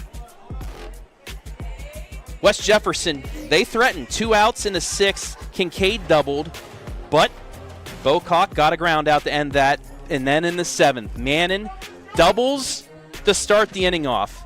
Messer's unable to get a bunt down. She pops it up. Catch was made by Martin. That made it 1 out. Curry sacrificed her to third for the 2nd out, and then Mannon tried stealing home, and the freshman all over it as Hinkins tags her out to force extra innings. We go to the 9th. After Bocock grounds out, Ruby Bartok hit on the elbow, and 3 pitches later, the freshman off the top of the fence and left gets away. Bartok scores. She's in with the triple. It's 1-0. And then after a strikeout, Liz John on RBI single. That made it 2-0. But battle from West Jeff in the bottom. After back-to-back strikeouts, 13 and 14, adding on to the state record for Miss Bocock. A triple by Burgett. The smartest play in the mind of Coach Duncan, the smartest decision he's made all year, walking Miss Mannon to first. They didn't steal her either, which kind of surprised me, but it didn't matter because Bocock strikes out Messer to give Danville its 2nd ever state championship in its 3rd try. Caden, let's start off with our double MVP here. Addie Bocock, I talked to you before the game. You looked like you were locked in, and my goodness were you. Just take me through that outing. It was the most action-packed, nerve-wracking, back-and-forth softball game I've ever witnessed. And I mean, for you in the center of it, in the circle, what were those emotions that keep you in check? Because you were absolutely phenomenal, as we actually will give you our MVP, Addie Bocock and Coach Charlie Duncan. But Addie, just take me through this whole game. You were absolutely phenomenal. Yeah, going into the game, I knew it was going to be a battle. I knew West Jeff had a great pitcher, and I knew she also could hit the ball. So I knew that I had to hold the other team. So I really just locked in pitching, let my defense do the work, and as our offense kept making contact, hitting the ball, putting the ball in play, even though we were getting out, it kept my confidence up because I'm like, okay, we're hitting the ball. We're going to get it through one of these times, and it ended up happening. So, yeah. Take me to the 7th. Mannon just gets a hold of one, gets it to right field for that double. little bit of an uh-oh, but you knew. I mean, the coaches were talking about it before the game. They like the bunt. They like to move runners over. What were you able to do to pop that bunt up? Because the first two were wildly fouled it off, but then you were able to make a pitch to pop it up, and that changed the complexion of the inning because that bunt goes down, then they may score there. Yeah, when they're trying to bunt, I know that my screwball is the best pitch because it's going in on their hands, makes it harder to bunt, and it also has that spin to go foul. So when there's opportunity for them to bunt, I usually go screwball, and then if I see them square, I try to get a little bit of a rise on it, and I think that pitch I was able to, and it was right above her bat, and then she was able to pop it up, and then we got that out, which was awesome. And then, I mean, the steal of home, I mean, I think they just knew that Mannon is the only player that's able to do something. Your freshman catcher had the presence of mind to see what was happening and get in front. Just talk about your battery mate, not only framing some strikeouts for you on the corners, but then making the biggest defensive play of the game. Yeah, I was so proud of Morgan. I know she's just a little freshy out there, and they thought they could score that run on her, but no, she got that done. She got that out, and not only that, but she got that big hit, which I'm also so proud of her for that. And, I mean, talk about the shirt. You talked to me. You said that's a nice shirt earlier. You know, Scott was in treatment today. I told him, hey, you try to listen to the game, but we will have it for you afterwards for a Danville win. He said, well, you wear this shirt for me. I can't wear it today, so I will absolutely wear it for you. But just talk about playing for Scott and winning a state championship, not only for yourselves, not only for Danville, but for a man that has done so much for Danville athletics. Yeah. It makes me so happy that we were able to do this for him because he has done so much for our team. He has filmed every game. He has been at every game. He's always cheering us on. So being able to play for him and then bring back that win is kind of like a repayment towards him for all that he's done. So it's great. I bet you Coach has one of those extra medals for him as well, the gold medal going to Scott Mickley. Okay, I mean, the easiest question I'm going to ask you without saying for shout-outs, but how does it feel being a state champion? You won the final game of your high school career. Not many people can say that. Yeah, it's just so unreal. I'm just so happy, and yeah. All right. Addie, give some shout-outs before we send it over to Coach. Shout out my team, shout out the coaches, and shout out all of Danville, our whole community. The whole town was basically here today, so shout out to all of them. There you have it, our Hangout MVP, Addie Bocock, a state champion as she heads on to college to continue dominating batters. Thank you, Addie. Thank you. You want to hand that over to Coach? Awesome. Awesome job. As we welcome in state champion head coach. How's that ring for you, Charlie Duncan? That sounds real nice. That sounds real nice, I know. You and I, we talked before both games. We watched West Jefferson yesterday. We watched Mannon hit one out. Said she might be a little bit of a problem, but hey, we got a pitcher that can do it as well. She really took care of things. Yeah, she got the double, but other than that, you guys were really able to contain her, and you also you weren't allowing any leadoff hitters to that bunt game. That run game completely shut down. How happy are you with the pitching performance and also the defensive performance to really take West Jeff out of the game? Oh, absolutely. I mean, it was exactly what we hoped it would be. So, obviously, Mannon is a tremendous player, right? And we had her on our radar. We had different ways we were going to attack her. But, I looked at Addie, and then we talked before, and I said, hey, go do you, okay? Yeah. Do you, okay? I trust you. We talked about what we're going to do and run up in her hands, all right? And, and if she got on, she got on. But we were going to, I felt, Addie pitched an amazing game. She more than amazing, actually. She even told me, she's like, Coach, if I slack any, you look at me and tell me, all right? Be me, all right? Don't you take anything, all right, for granted. And then she didn't, all right? She pitched the way exactly I wanted to. Yeah. And even the double she got in left field is with 2 outs, nothing hurt. Exactly. And that's exactly, we would do it again. Yeah. So I'm proud of 3-3. Yeah, and you should be proud of your freshmen as well. Absolutely. I mean, the play and that's at the the other plate. aspect too, yes. Yeah. Because not to mention, with Addie dealing, Taylor Mead making plays behind her. Yep. Kaylee Martin charging bunts and eating those things up. And then what about that diving catch by Kelly Carter? The sliding, the end of the inning. That was big, too, because it kept 9-1-2 due up for the bottom of the ninth. That catch that not made, you get the next out, then you might have a different setup when it comes to that bottom of the ninth. Absolutely. With 2 outs. So, like, plays made by everybody here today. Yes. It was, you pretty much needed a perfect game against them, and you played that perfect game. Yes. How you feeling? I feel good. I feel good. I mean, so you guys were so close so many years, making it, was it 12 straight district finals appearances, something like that?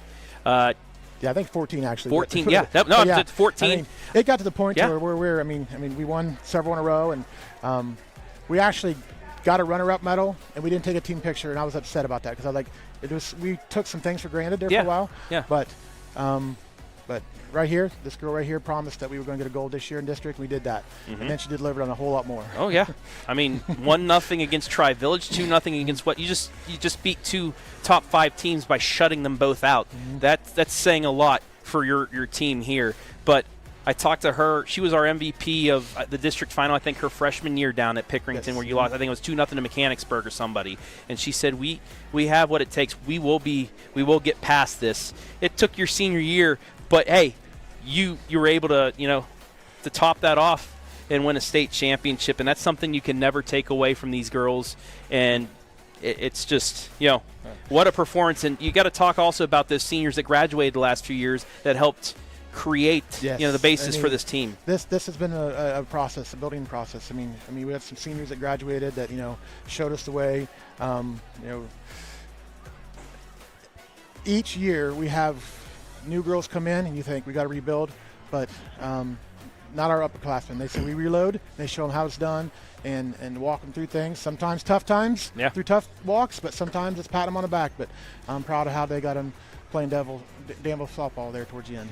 We're talking about the Hangout being our sponsor. Did they promise you some free food if you won a state championship? Somebody said something about a free dinner. That's all I know. Hey, well, you being our Hangout MVP, they at least have to do something for you. Maybe some free beverages, some free Pepsi or something up there. But you guys, I was saying to Coach Gronberg, I said you might want to start calling Darcy Field Tough Street as well, because that was a tough-fought state championship. Before we let you go, continue your celebration. If you want to look into the camera and thank as many people as you want for this season, people that have helped you guys out, anybody, the floor is yours, my friend. Absolutely. I mean, it goes for everyone. My family. I'm starting with my family. Missy. Everything from team meals to washing girls' uniforms, even this day, the day of the game. But thank you. This town, these girls deserve this. This community deserves this. This school deserves this. All right. So this is all for you. That's for all. All right. Shout out to the entire community of Danville. We love you. And they love you, Coach Duncan and Addie Bocock, forever cemented as state champions. Thank you guys very much. Enjoy. And I know, Coach, give it a couple weeks before you start planning for next year, all right? All right. Yep. Coach Bloom will have me soon. There you go. Thank you, guys. Thanks. Congratulations.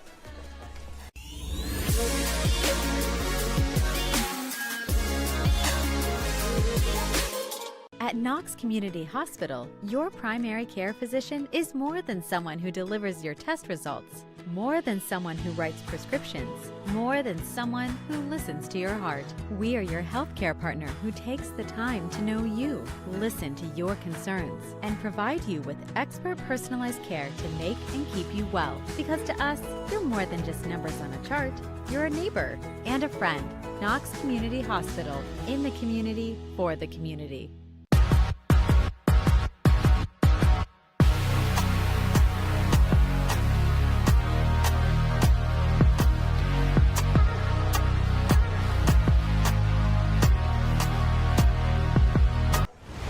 Back here to wrap things up in the Hangout postgame show. I mean, this postgame show has probably gone 2 hours, but not often do you have players and coaches walk up by themselves and say, hey, we'll talk to you. I'll talk to as many people as we want here. 2-0.